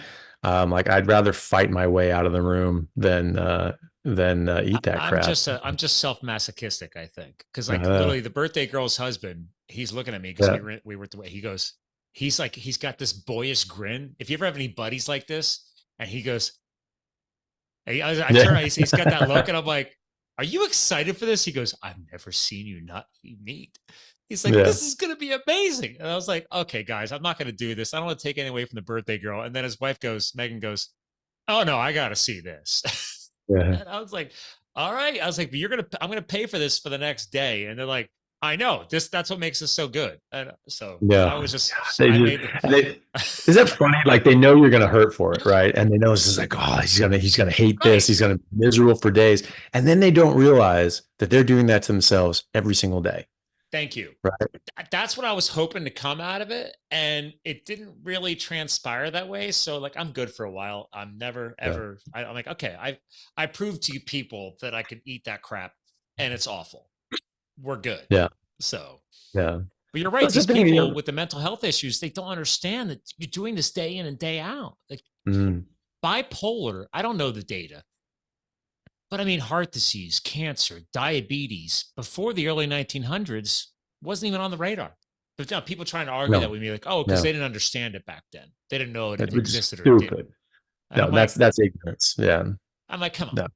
no. No, It, read a medical textbook from the 1800s. They are extremely detailed. They knew what the hell was going on. They knew a lot more than we do because they had to, because they couldn't, they didn't, we get lazy in medicine. We just say, oh yeah, just, they have epilepsy, just put them on a pill. yep, Don't talk about diet and rubber stamp lifestyle. pill, Oh, boom. like, what's going on? There's some stomach pain. Just get a CT, get an MRI. They talk about like, and I guess one thing you can say for socialist medicine, communist medicine, is that they run out of money really quick. So they're just like jealous with all the different sorts of things. You can't get anything done. So you have to be a better clinician in a lot of ways. Like there was a guy who came into an emergency department I was working at in Ireland, and he was an ED doc in America, and his daughter was having what they thought might be appendicitis. And so they're like, oh, okay, they're doing an exam. And he was just like, all right, send her through the tubes. And like, what? Send her through the tubes? Yeah, CT, MRI, all that stuff. They're like, we can't do that here. We have to do like this clinical exam, this and the other. He's like, wait, what? Like, well, just send her through the tubes, and that's what they say, so it's just like, yeah, it's just easy. It's just do that. It's easy. Get it done. And 1800s, they didn't have that. They didn't even have, x-rays, until, whenever. But like for a long history of humanity, we didn't have any imaging whatsoever. It was all about the physical exam and the history. They would back then they would try and find the root cause, right? Don't treat the symptom, find the root cause. Yeah, and then they would associate all these sorts of things, and they, and maybe not be able to treat a lot of these things before we were able to have anesthetic and sterile practice. It was unethical to open up the body, open up the abdomen, things like that. That was the late 1800s that changed. That was the dawn of modern surgery, was in the 1890s. That's when my great grandfather was graduated medical school. He was the second class at Columbia Medical School, taught sterile practice. Right. And so, and anesthetics came in 5-6 years before that. So he was on the ground floor of that as a new surgeon at the time. And he actually invented a lot of surgeries and had a lot of surgical equipment that he made in his own forge. Right. That's crazy. So he had a forge, and he would design these tools and then make them himself and then use them on people's bodies. They didn't have Stryker back then, so wow. He would do that. But I have one of his textbooks from Sir William Osler, who is known as the greatest medical educator in history, and he was the first professor of medicine at Johns Hopkins. And I have his textbook. It is so detailed of all the different things. You have some problem, and they say, okay, these were the symptoms this person had, and then they died on autopsy. What the hell do we see here? It's very detailed, right? And all these pathologies of the heart, all these different things can go wrong structurally, physically, all these sorts of things. And nowhere in there is about big chunks of the heart dead and scarred down and ruptured after a heart attack, right? Nowhere in there is about thrombi sticking in there, killing all this area of the heart. Nothing like that. Yeah. Right. He had, there's something. Stints didn't even exist back then. That wasn't a thing. Sorry? He couldn't do What stints. The stints? No, God, no, he definitely couldn't. So he had basically he said that during his entire career, it was something like 6 people with angina. They could be sort of cardiac related chest pain, could be, but don't know for sure. No heart attacks. Never saw one heart attack in his entire career. Right. And this is the greatest medical educator. I mean, there's a lot. Osler's nose. There's a lot of things that are named after him because he discovered them. These guys pay attention. A lot of things in medicine are named after the people who discovered them. You got your name in history by discovering something new. And so, everyone's looking for something new. There were a couple mentions of people dying from some sort of thrombus in the coronary vessels. There's a handful in Europe in the 1800s. There's like one that I found in the 1700s. And the first one in America, the first one was in 1912. There wasn't a single mention of anyone dying from a thrombus in the coronary vessels from, and it was at 1912. That was the guy who discovered that. They were doing autopsies back then. Yeah. Tons. I mean, that was a major part of your practice as a doctor, was you're just doing autopsies, dissections. These guys were brilliant anatomists. Most of the stuff Gray's Anatomy. Trying to learn, they're trying to understand. Yeah. Yeah. When was Gray's Anatomy written? I mean, these things, these extremely detailed anatomy textbooks and things like that. These things are hundreds of years old, right? You think that just happened last week? Like, get out of here. So no. So they were extremely detailed. They could notice, and they did see them because there were a couple cases that showed up. There were descriptions of plaques, a little sort of buildup, and they're like, "Oh, what's that?" But they knew that to be pathological because that was not the norm. That's not what they normally saw. And so there's descriptions there. Going back to Da Vinci, described some of these things. Yeah. William Harvey, Dr. Harvey described the circulatory system and showed that it was the heart that was moving blood, pumping blood, and not the lungs. People used to think the lungs were like these bellows and just moving blood around your body. And then he showed that it was actually the heart. So it's like, oh, these little plaques and things like that. But not one mention of someone dying from a heart attack. Yeah. Right. So this is something that was new. And so they coined the term heart attack in that 1912. And people were just like, oh, that's bullshit. 10 years later, they sort of didn't believe him for like 10 years because it took that long before these started building up. Yeah. And now there's more and more of these in the 20s. And we have the Industrial Revolution, and you got Eisenhower, seed oils, all the things. Yeah. Yeah. Well, you got seed oils, you got processed foods, you got refined sugar, all that stuff's coming up. And then you start seeing heart attacks, and then more heart attacks in the 20s. And now in the 30s, it's the #1 killer in America. At that time, we're eating the least amount of meat in 200 years. We've been eating meat that's it. Hundreds, thousands of years, but now it's the meat all of a sudden. Well, that's it. Why didn't it ever cause a problem before? We were eating far more meat in the 1800s than we were in the early 1900s. In fact, in the 20s and 30s, we're eating the least amount of meat in human history, right? You don't just miss that. You don't just miss people just dropping dead of heart attacks. You know who did notice that? The ancient Egyptians 4,000 years ago in the Ebers Papyrus, where they described the symptoms that someone would get before they dropped dead of a heart attack. They described diabetes. They described Alzheimer's. When did we describe Alzheimer's? With Dr. Alzheimer's. Well, when was he? 1500s, 1600s? No. 1906. It's crazy. Right? There's a single case report. Yeah, it's a single case report of one woman who had neurodegenerative compromise and dementia. And nowhere else in the literature in Western medicine is there a single case report of anyone just describing those features. Nowhere. And she might have had a rare genetic predisposition, right? Could be, and so, it didn't get much notice. People were just like, whatever, it's a case report. But there was a guy in the audience who was actually pretty famous guy in neurological sciences, and he thought, oh, that's pretty cool. And so his next textbook on neurological maladies and pathologies, he included that and called it Alzheimer's dementia.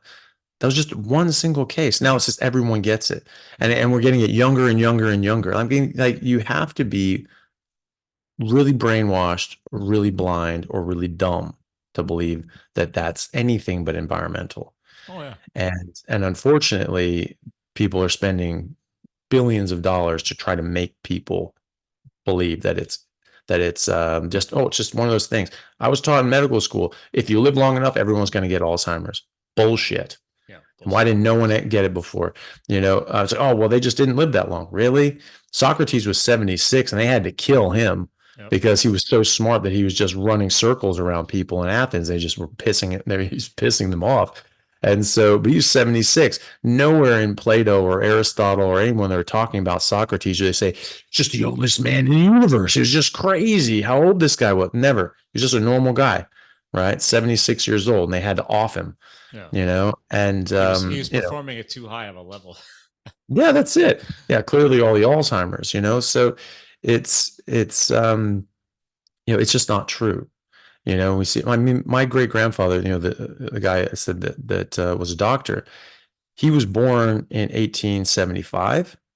He died in 1975 at home, fully compos mentis. The man ate a lot of meat, and he drank a whiskey every night and had 3 cigarettes a day. Oh, and he did the cigarettes. Okay. That's crazy. Okay. I never touched one of those in my life. I'm good. No, I don't either. But, but that's the thing too. Back in the 20s and before that, 4 out of 5 men smoked. Yeah. And yet no heart disease. Nobody looks at that data. No. Yeah. Well, in the 1800s, most people smoked. Yeah. Right? Most. And yet you had atherosclerosis, but you're not having full-on heart attacks. Yeah. Right? And so, it's just a very different story. Then you add that lighter fluid, seed oils, and refined sugar and other sorts of nasty things in Straight up processed food, inflammation. Yeah. and it just blows it up, especially with the smoking. And I'm not saying that smoking is not bad for you. It does. Nicotine, even if you're just using a nicotine patch, it directly damages the artery linings. But if you have that damage, if you don't have all this gunk getting stuck in it, then you don't get the buildup, right? And if you have all the gunk, but you don't have the damage, well, then you can't get the gunk into the arteries, right? So you need both, and you need a lot of it. And so, and also the cigarettes we have now are just very different. Now they're flue drying it. They're using chemicals such as formaldehyde and all these other things. I Oh, mean, it's good luck. nasty. It's Yeah, I nasty. mean, yeah. So the Yeah. the the natural, just the tobacco, that poisonous ass plant, which is a nightshade in the same family as potatoes, tomatoes, eggplants, and peppers. Um, can I just take this call real Let's quick? say I'm really sorry. you have a call coming up. So I do, unfortunately. yeah. We maybe we can come back to it. Give me a sec.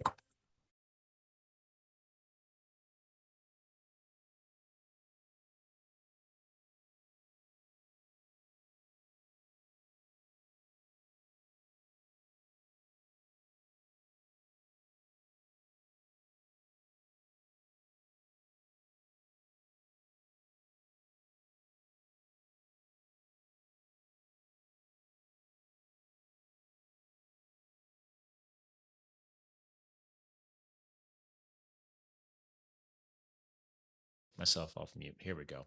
So he's taking that quick call because he's supposed to start that. So real quick, per the screen share, I'm rocking Body by Bacon. But I got two other shirts here because I wasn't planning on doing this, but since he's taking that call, because I want to make sure he gets to that next meeting right here. No grains, no plants, no problem. Dude, he did a great job with these t-shirts. It takes, if you're in the US, it takes a little while to order them because I think they might actually ship from Australia. I don't know. Maybe he'll clarify that. And then here's my favorite. I wore this on my ski vacation to Aspen, Colorado last month, Meatitarian. So I told him before we started the show, um, a sane, rational person who only wants to eat meat. And obviously, Plant Free MD, which is his brand. So, again, plantfreeteas.com. He did not ask me to do this. I'm giving him the shout out because I just respect what Dr. Chaffee stands for. This is his third appearance on the show. He truly does care. And obviously, I care enough to support him, his girlfriend, and everything else they're doing by buying some of the shirts. Again, he did not ask me to do this. I'll screen share one more time on the website because there's lots of options on here actually. So I've never seen a cave painting of a salad. That's hilarious. It just wasn't my print style. This one's good too. Plants are trying to kill you.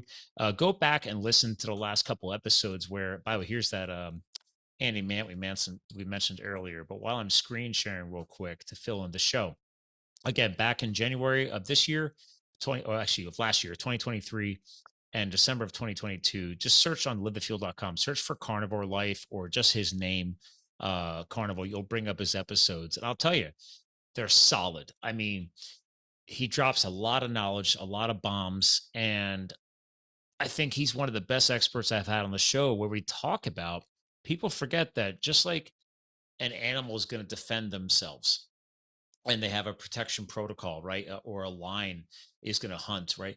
Well, plants naturally have a defense mechanism, ergo, they're toxins. So that's why so many plants have to be processed or cooked, or, the Industrial Revolution we kind of slightly dropped on earlier in the show.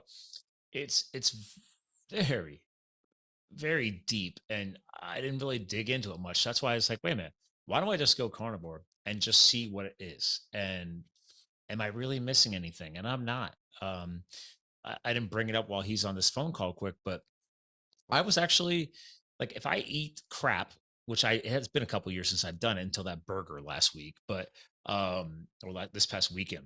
But like, if I eat something with sugar in it, and I didn't know sugar was in it, all of a sudden the next day I'll get like a pimple. I'm in my mid 40s. Why the hell am I getting a pimple? Inflammatory response in the body, right? So that's just something manifesting outward out of the body. You should not be getting pimples. That's just a weird thing. I don't get them. But if I ate something that was questionable from a restaurant and I didn't know what was in it or I didn't read all the ingredients, boom, my next day, my body's talking to me. It's responding that way. Very educational. Again, this is a non-medical professional explaining this process for you all. You do not understand how intelligent the human body is. And that's why I bring on experts like Dr. Chaffee or Dr. Baker. I would love to get Ken Berry on soon. Another quick shout out. I mentioned it earlier in the show. This doc, amongst Ken Berry and a few other great influencers, on a recent TV series that they launched online called Reversed. So go check out or search for Reversed, the TV series. And they bring on people, regular, everyday people like you or myself, and they talk about that reversal experience that they experienced and what they got from that and how they were able to improve their health and improve their way of life.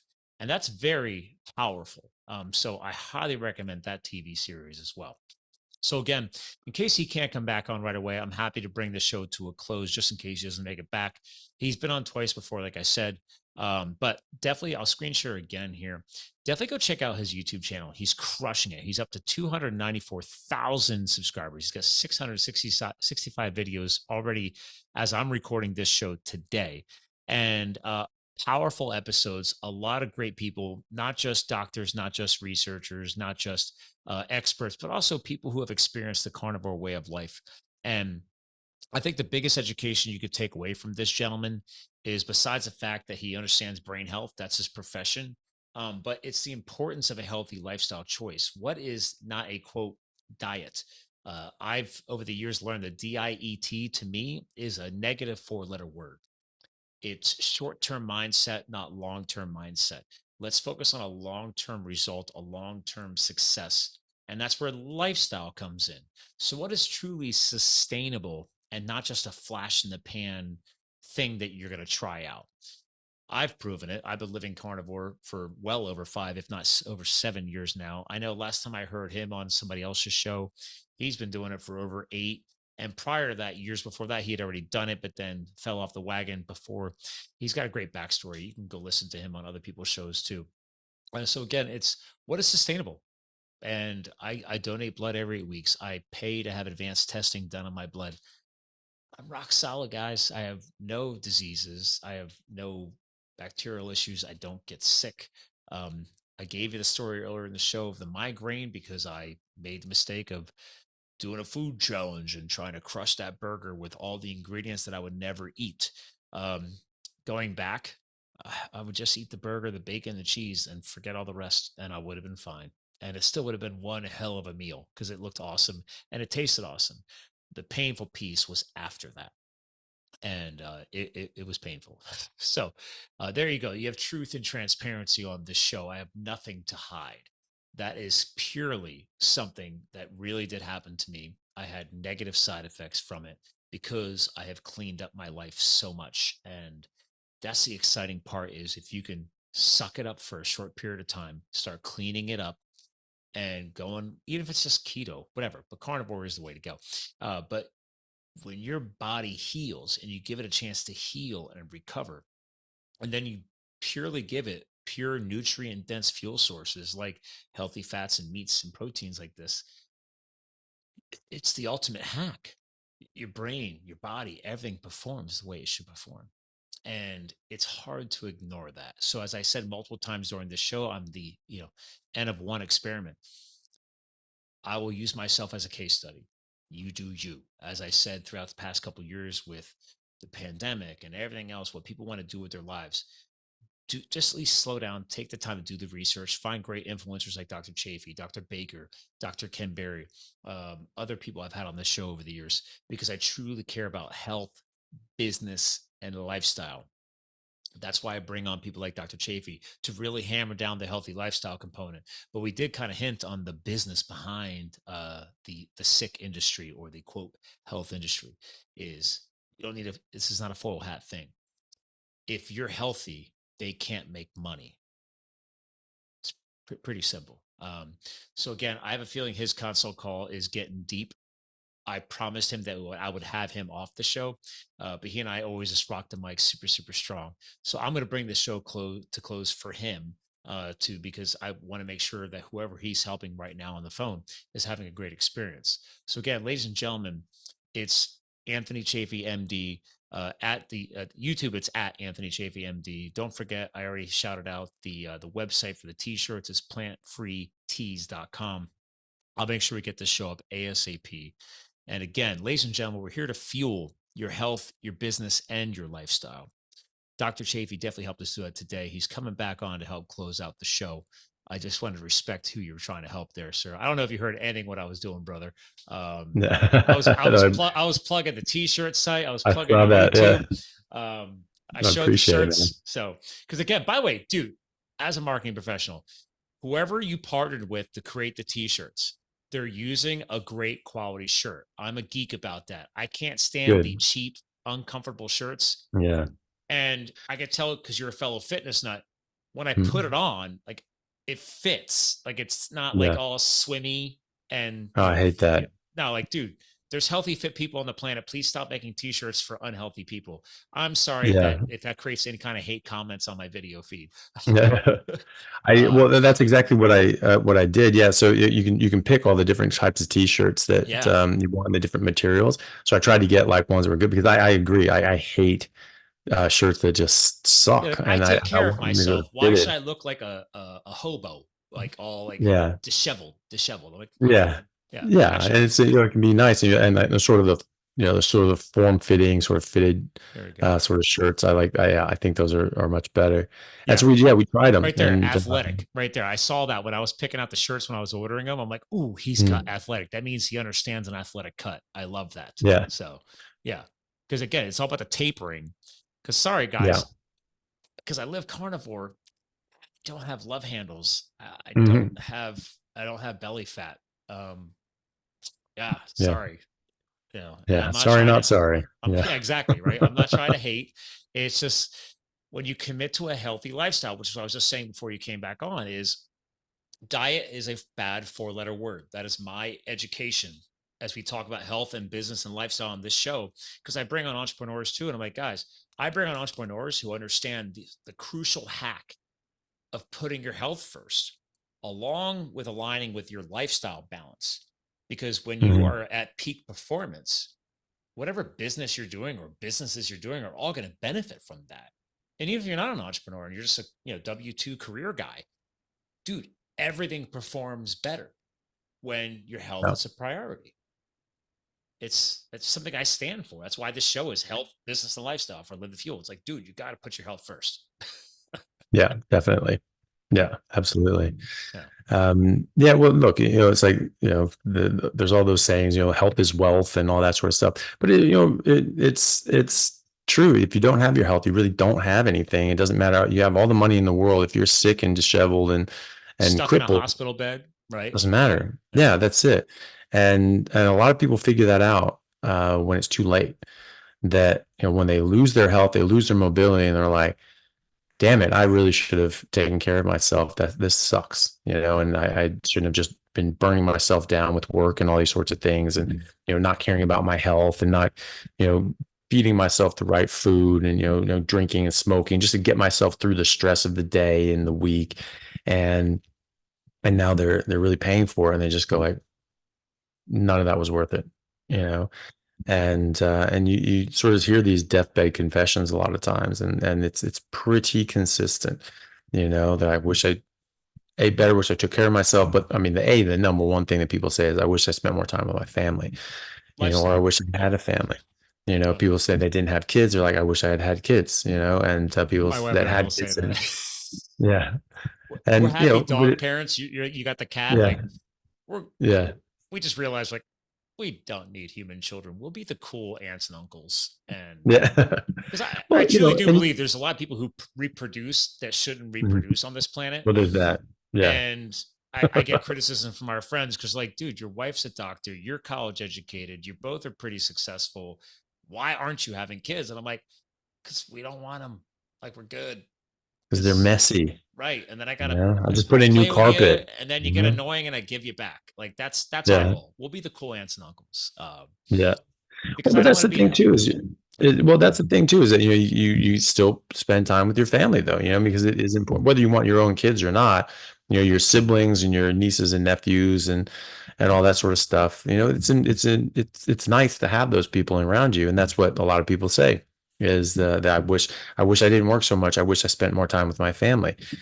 When doctors get sick, when they get like some sort of bad diagnosis, like a cancer or something like that, a lot of them don't go through treatment. They just hand in their stethoscope and just take out their savings and then go on vacation with their family, and they just spend what time they have left with them, and just That's my neighbor right now. I forgot to bring that oh up on the wow, show. He's I don't think he's gonna make it. He's oh god, glioblastoma, Jesus, and you know has that he? world.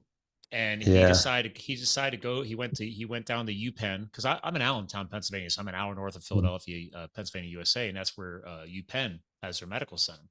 And Mm-hmm. he's a doctor, so he's a foot doctor, and his wife is a not a baby doctor, a gynecologist, and Mm-hmm. they're early 70s, but he was still Yeah. practicing. And then all of a sudden, Yeah. 2 months ago, I got the heads up because I mean, I was like, "What? Dr. Bill's got a glioblastoma," and she's like, "Yeah, but we're gonna try and get it out." And I'm like, "It's a glioblastoma. I don't need to Yeah. be They a don't get brain out. surgeon." Yeah, Yeah. and it So you so, can take you've done entire hemisterectomies, right? So you but get they in they a cut frontal him from lobe, like right? here all the way to there.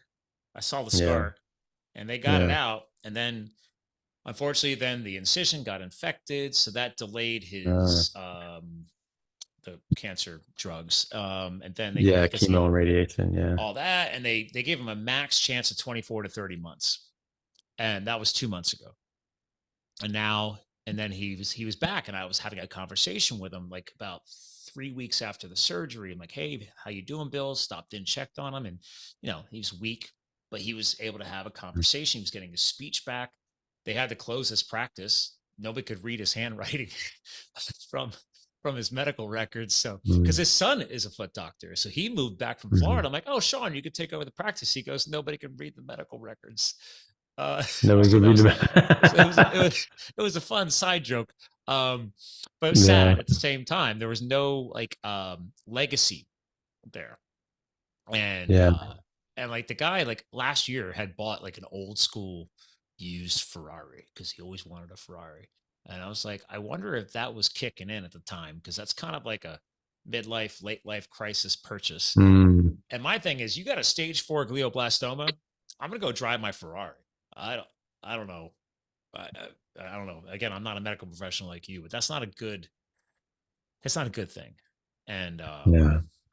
yeah, No, it's well, it's a terminal disease. okay. That's what it's classified as soon as you That's get what I that researched. I diagnosis. was like, why Yeah. would you jump through all of that hell? And I get it. Yeah. Maybe they didn't want. They wanted to try and put the fight in. And I'm like, my God, Well, I just put up in the meeting notes that I just sent to you there. oh yeah, I did a lecture at a medical conference in San Diego on ketogenic metabolic therapy as an adjunct for standard of care for cancer, hmm and specifically glioblastoma. And so there's actually quite a lot of data in human trials and case series and case reports, um, with glioblastoma specific and all cancers really. But specifically, I go into GBM because that's in my specialty Oh, of is it? I didn't know that. area of Oh, interest. Well, it was just neurosurgery, right? yeah, So, yeah, and so that's sort of the main guy that we have to deal with. It's the most common primary neurological cancer yeah.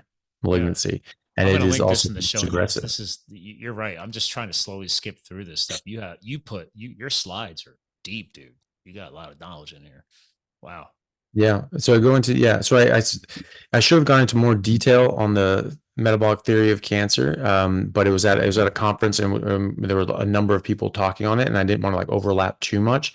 But for the purposes of online, and and people seeing the video of it, I should have done that. But in any case, I go into a lot of the studies and research on GBMs in particular. Mm. um so Cedar-Sinai Medical Center, they use this now just as part of their treatment. They're doing a phase 2 trial trying to get a couple hundred people with GBM, um specifically GBM, He on was this actually ketogenic trying to get in metabolic on that. therapy. When I talked to Is him, he? yeah, he was trying. And then this weekend when I was coming back from Mont, I got the text from his wife on a group text thread saying, "We're picking him up from UPenn. He's done. Mhm. They have hospice at the house right now." I'm like, So did they, I mean, because he can just do keto, you know? And I mean the whole point, so the trial is what they're doing I'm on the with you. trial. I get You I just don't eat carbs. Andy's red Like, light therapy device I own. I brought that up Mhm. because his skin was looking white. I'm like, hey, if you're just looking for an energy boost while you're fighting through this, this is weeks. This is like a month ago. I'm like, here, take this, borrow this. Mhm. I was like, well, I was just like, whatever. I mean, who am I? I'm like, Yeah, he's a great neighbor. I'm like, the guy would plow my yeah. driveway in the winter, and I'm salting the driveways for snow. You don't have that problem in Mm. Australia, but I was like, he was Yeah, just. no. We moved in 2.5 years ago. I hadn't even met him. He just came in and just plowed our driveway. I'm like, oh, hey, Yeah, wow. hi, how Oh, are nice you? guy. Nice guy, right? Yeah, And then we became neighborly friends, and yeah. because I'm the same way. Well, I was like, Doc, I'm a crazy anti-sugar guy. Like, I'm happy to get you connected with any experts, and sometimes you well, just got to step out, and you know, well, maybe, field a room and see if you can send him, my talk on GBM, ketogenic metabolic therapy, as an adjunct for I mean, if cancer, he's in specifically hospice, GBM. is that the right term, hospice? If they have a full-time nurse coming in now daily, like I mean, Yeah, is it too basically late? I hospice don't is know. you're just no, not necessarily. There's a case series published from Cedar Sinai with over 15 patients, and some of these are like fourth line treatments. They've gone through surgical resection, chemo and radiation, more surgical resection, more radiation. Then they get put on this like last line chemo called Avastin, which is terrible stuff. You're never going to have a surgery after that because it makes the brain very friable, and you just you end up not being able to do surgery. They just bleed out, Hmm. and then they go on keto, Yeah, and they all live, and their tumors shrink. You know, and yeah. in this case series, I think there's like 15 people. Not all of them were Well, and GBM, they but already the cut his majority were. tumor out. So I'm like, okay, you went through the It surgery. They took it out. comes back. Well, You know, that's the yeah. thing. So it's basically it's a disease process in the brain. Like, you can take out the whole, like if you're just in the frontal lobe, right? You can take out the whole lobe. So you have big clear margins, right? The whole Hmm. lobe is out, just comes back somewhere else, Hmm. you know? And they've taken entire hemispherectomies, taking out the entire left hemisphere or right hemisphere, usually right. But um, then it just comes back on the other side. So is this a disease process? Has it already spread throughout the whole brain? It's just a matter of time. We don't know, but it just, yeah, there's just, yeah, you get the whole thing and everything else, and just it just comes up somewhere else. I did But promise to come visit and say hi. They said his he definitely recognizes people there, but his communication has been weak since last weekend. Obviously, motor skills, yeah, speech skills, all that. no, it's so Um, bad. but I'm like, Well, hey, dude, you're sitting in a bed. If there's a TV nearby, mm, because actually, I think he does respect a few things I tell him. So, I think we've actually built a little bit of trust as neighborly friends. So my thing mm, is, why not? I mean, well, come on, it, you well, it's know. worth a shot. And if he or his wife or both want to talk to me sometime, if they watch the video and think like, okay, well, maybe this is something we want to do, I'm happy to help them. I Thank you. don't, I don't, I will mention yeah, that to them. Because I yeah. literally 4 weeks ago, I'm that kind of guy. My wife's like, "What are you doing now?" I'm like, "I'm gonna go help clean out his practice." And she goes, "Why?" I'm like, "Well, they're in their 70s. They can't pick up heavy things. I like to pick things up and Mhm. put them down." So I spent a Mm, whole Saturday, 2 cities away in his office, like cleaning out the office, contacting my HIPAA compliant medical record destruction friends that I know that have mm, a company that have a big mobile shredding truck that comes in, just mm. destroys everything, and you have a chain of custody. I was like, Lori, I got you. Let me get this. Let me do this. I was like, I'm just trying to help. And there was no way to resurrect this practice. She just needed that off of their plate while they're Yeah, busy trying to fight this. And I was like, if that's yeah, something I can help with, you know, great, I can help. Um, yeah. so it's Well, knowing when to interject and when to not. But I support you. This is something I'm passionate about. Is okay. What if? yeah. Because I don't know how she's feeding him in the house. I have no idea. So Yeah. Well, I mean, it's real easy. If she's feeding him, you just cut out certain things, and you check the blood sugar yeah. and ketones. You try to get your GKI down, glucose ketone Oh, index down. Below 2 is therapeutic, below 1 is ideal. And sometimes you need to have sort of limited amounts, so you're not eating huge amounts. So it wouldn't be like a normal carnivore diet where you're eating until it stops tasting good. Maybe you limit that down. Use organs because you want to be more nutrient dense because you're going to be eating less of it. You want more nutrients, so you're not getting nutrient deprived. yeah. And you just starve this little bastard out. That's what you do. I think I still And own a Mojo device. I could give that to him too. I never did open the yeah, box because yeah, I've just always been, I know when I'm yeah. ketogenic. So I I just, never, I so never somebody check it. sent me Yeah. one and I'm like, I don't know. I never opened the box, but Yeah. I mean, I'm not whatever. dead yet, so Mojo. I'm assuming I'm making ketones. Yeah. Yeah. People are like, yeah, but Yeah. you're a data guy. And I'm like, I also just listen to my body. And I Mhm. know, like, I've been doing it this long that I don't need a computer or little handheld device to tell me things. But I just also am Mhm. just too busy. I'm like, I just eat eggs, bacon, steak. Pretty dialed in. Yeah. Yeah. Yeah, exactly. Um, Well, but you think that would help if if I gave him that too? uh yeah, well, potentially. I mean, they get sort of track this, I mean, Just the to main track it. thing, Yeah. Yeah. yeah, you track it. If you're sort of limiting the amounts you're eating organs and things like that, and you're not eating anything else, you're just high fat, like Oh yeah. 80% calories from fat, 2 grams of fat to 1 gram of protein. Yeah. Then that's what you want to do. Not to the extent that you get like loose stools, but stop shy of that. True, because that is something And you've taught a lot on your episodes is that yes, yeah, yes, can you get a loose stool because you're taking too much fat in? Yes. And yeah, I've tested that theory myself. So yeah, yeah. And so because you can only absorb a certain amount of fat, and then the rest goes out. And so it's easy. Oh, eating too much fat. You yeah. can't. It's not That's physiologically my argument possible. against fiber. I'm like, if you just Yeah, increase your fat intake, things slide out really, really easily. exactly. It's a Yeah, natural lubricant. yeah. Just grease the pipes. Just Exactly. out. Uh, And so, yeah, and just doing that, and sometimes if you're not getting that GKI down, you have periods of fasting, and you can sort of just fast for a couple of days. You don't have to necessarily, but if that helps keep that GKI down under 2, and you're not just able to do it with just a high fat carnivore diet, then that's a tool that they can use as well. You need to have refeed days, so he's not losing too much, lean body mass. yeah. But if he has a bit of couple extra pounds on him, he's got some wiggle room. He's got a buffer, and that just starves out the cancer cells, as I describe in that lecture.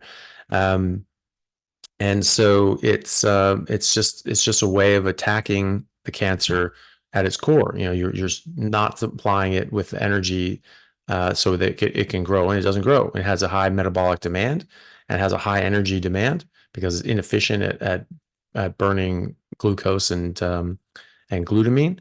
Can't run on ketones. The mitochondria are fried, so it needs a lot more of the substrate to get a lot less energy, and it needs a lot more energy because the metabolic rate is so high. So if you just cut off that fuel supply, they just die. Yeah. You know, and that's been demonstrated in animal models. The cancers just die. You're You know, removing the fuel source. Right. that's it. Yeah. Yeah, We know it loves Live- sugar. Well, if you take yeah, it all away, and you give yeah, it the exact opposite. I agree with you. I don't have your yeah, experience, but I'm like, it's kind of, it's like, it's like, yeah. it's like putting Well, what? water in the gas tank of a car. The car is not going to go. So if the car is Yeah, cancer and you stop putting sugar in the tank, it can't go. yeah. Well, and what do you got to lose? Yeah. I mean, it's like At it's this point for nothing him, else is I going to agree. work. Yeah. You're on hospice, right? Yeah. And so what? Okay, well, we just want him to enjoy his life. Okay, enjoy it by eating big steaks, Yeah. right? I mean, who the hell doesn't enjoy that? Well, So and he knows me. I have a half a you know, steer in my freezer and a half a pig in my freezers. So yeah, I'm well stocked. I'll make him a dinner. I'll grill it and drive yeah, it up to his house if I have to. yeah. Yeah. Well, that's the thing, so you get to enjoy yourself. You get to eat amazing meals, just specific ones, and that actually can help you. And if it helps you and it gets you back going, and you enjoy it, It's a win-win.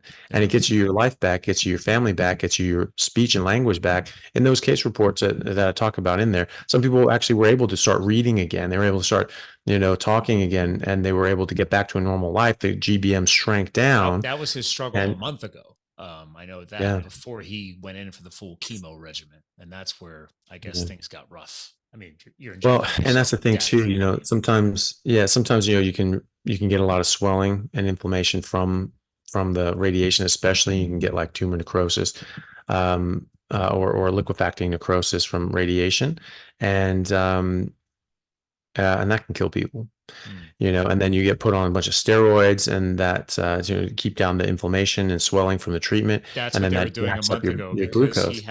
because his son found swelling in the incision, so he expressed Mhm. it, and he's like, "Oh, okay." Well, then they put him on a steroidal treatment for the Yeah, inflammation inside his brain, then yeah, started giving him the chemo. So they were double yeah. hammering him, and I'm like, Yeah, "Oh my so the god." steroids, mimic cortisol, and that jacks up your blood sugar, and Mm. that feeds the cancer. I mean, think about it this way. It's called the Warburg effect. Cancer cells need 400 times the amount of glucose as normal cells because they're not efficient at using this energy, and they have a high metabolic demand. Mm. And that was from Nobel Prize winner Otto Warburg, who was studying this for 50 years and wrote a seminal paper in the 50s called The Origins of Cancer. And so we use this principle today in oncology, where we do PET scans. So you do a PET CT where you give an injection of radio labeled glucose, and then you do a CT scan. You see where that goes into, right? Yeah. And so then you're doing so then you see that. Let's say you have metastatic disease, and you say, okay, there's a spot there, a couple in the liver, a few in the kidneys, and all that sort of stuff. So there's big hot spots of where that glucose goes. Those are the cancers, right? So every time you eat a sandwich, every time you have a piece of bread, every time you have a bagel or a pasta or a soda, think about that PET scan where there's those cancer cells just lighting up Yeah. and flaring up. That's what you're doing. You're flaring up. You're just pouring gas on the fire. You're pouring fuel on the fire for all of these little cancer cells, or maybe big groups of cancer cells. Yeah. And so that's just the last thing you want to do. Gotta And starve them out. steroids, Yeah. yeah, and steroids, unfortunately, they're necessary in certain circumstances to get this inflammation out, because inflammation can kill you. If it's in your brain, you're squashing your brain. You can cone and herniate and things like that. Um, so sometimes it's necessary, but it's definitely a double-edged sword, because it then slams up your glucose, and that then will feed the cancer and make it grow faster. Mm. No, this has been Yeah. powerful, man. I'm glad we snuck this in on our little overtime slot, because it's I know it's none of my business, but it's like, man, I hate to see somebody suffering. I'm like, what if? Like, what if? So you just gave me some fuel for my own fire. I'm like, okay, Yeah. when I go see the doc, I'm gonna say hi. I'm gonna respect the space, but hopefully the nurse isn't nearby, the hospice nurse, because Mm. like I'm sure she's not gonna want to hear whatever I say. And then I'm like, hey, Mhm. bro, I was like, Anthony says hi, and you need to Mhm. watch this video because I know you're still smart, and I know you can at least understand that, because I don't know if he's speaking yet, because they just brought him home last Sunday, so it's Mm. Thursday, gonna be Friday tomorrow, but I don't know. I mean, but I did promise his wife I'd come up and say hi. She's like, he said Yeah. even if he's not speaking, he loves having visitors. So, Yeah. yeah, Yeah. That's good. yeah, Well, I wish him the best, and if he and his wife want to hop on a Zoom call with me sometime to talk about it, more than heck happy to. Just let yeah, me know. I will offer that. And is that fine if I just set that up through email or whatever? Yeah, Or yeah, yeah, okay, totally fine. yeah, Yeah, cool. And then we'll connect up over WhatsApp. I don't know if you sent that to me already or not. So, I but did. again, Yeah, yeah, we're way over our time. Thank you again for hanging out. Thank you again for this last minute glioblastoma stuff. I'm definitely yeah. going to No take worries. advantage of it. And again, I know, dude, keep kicking ass, man. Dude, I am loving your Oh, YouTube thanks. lives and everything else you're doing. It's fun watching people that I've had on the show years ago and just keep Mm. crushing it, to getting after it. So I love it. Thanks, man. Yeah. I appreciate that. All right, No, it's brother. good to see you doing well too, man. Good to see you still getting out there fighting the good fight, That's it. and getting word out there. So yeah, that's it. You just got to have thousands of voices all talking to different sort of demographics and, saying the right things, Putting in because the that's how reps. We're you get putting in the people. reps. That's it. Yeah. All right. Well, Awesome. I know you got a live coming up, so enjoy. And I'm sure it's going to kick Thanks, ass like man. most of your lives do. And again, ladies and gentlemen, I already shouted them out. I already shouted the t-shirts. Anything else big happening? I know you got two speaking events coming up. You're going to be in England and Yeah. in Texas. Yep. So I'll be in Melbourne on the Melbourne. 20th, 21st of Okay. April, and that will be at the Regenerate conference. I'll be speaking there, and then at the Public Health Collaboration in London at in sort of mid-May, With and Lair, then 2 weeks after that. right? Sorry? Lair's going to be at the one in London, right? She is. Yeah, she's Yes. going to be there. A lot of great people are going to be there as well. And but yeah, and she'll be there. And 2 weeks later, I'll be at the KetoCon Hack Your Health thing in Austin. So the very last weekend of May, I'll Okay. be there, and then Switzerland 2 weeks after that, which is crazy. You're Yeah. crushing it, man. All right. Well, I'm gonna bump this up in our lineup. I got to figure out how I can squeeze you in and try and get this out earlier because I still have like 20 shows already in the tank. But I want to Oh, make sure yeah, that we get nice. this out and it stays relevant and real time if that helps you with anything you're doing. So, That'd be great. Thanks, man. Appreciate it. all right, brother. Well, say hi to your lady for me, Will do. and I'll have to check my schedule to see if I can try and make Texas happen. So, That'd be awesome. yeah. All right, man. Get Well, some more again, ladies and steaks. gentlemen, that was Dr. Chaffee. Again, we're here to fuel your health, your business, and your lifestyle. I think he definitely helped us do that today. So thanks for tuning in. Remember, follow him at all the stuff. Go check the show notes at livethefuel.com. Follow him, like him, keep pushing the truth out there. That's all we can keep doing no matter what platform we're on. And if nothing else, go enjoy a steak. And thanks Mhm. for choosing to live the fuel with us today. Talk to you guys again soon.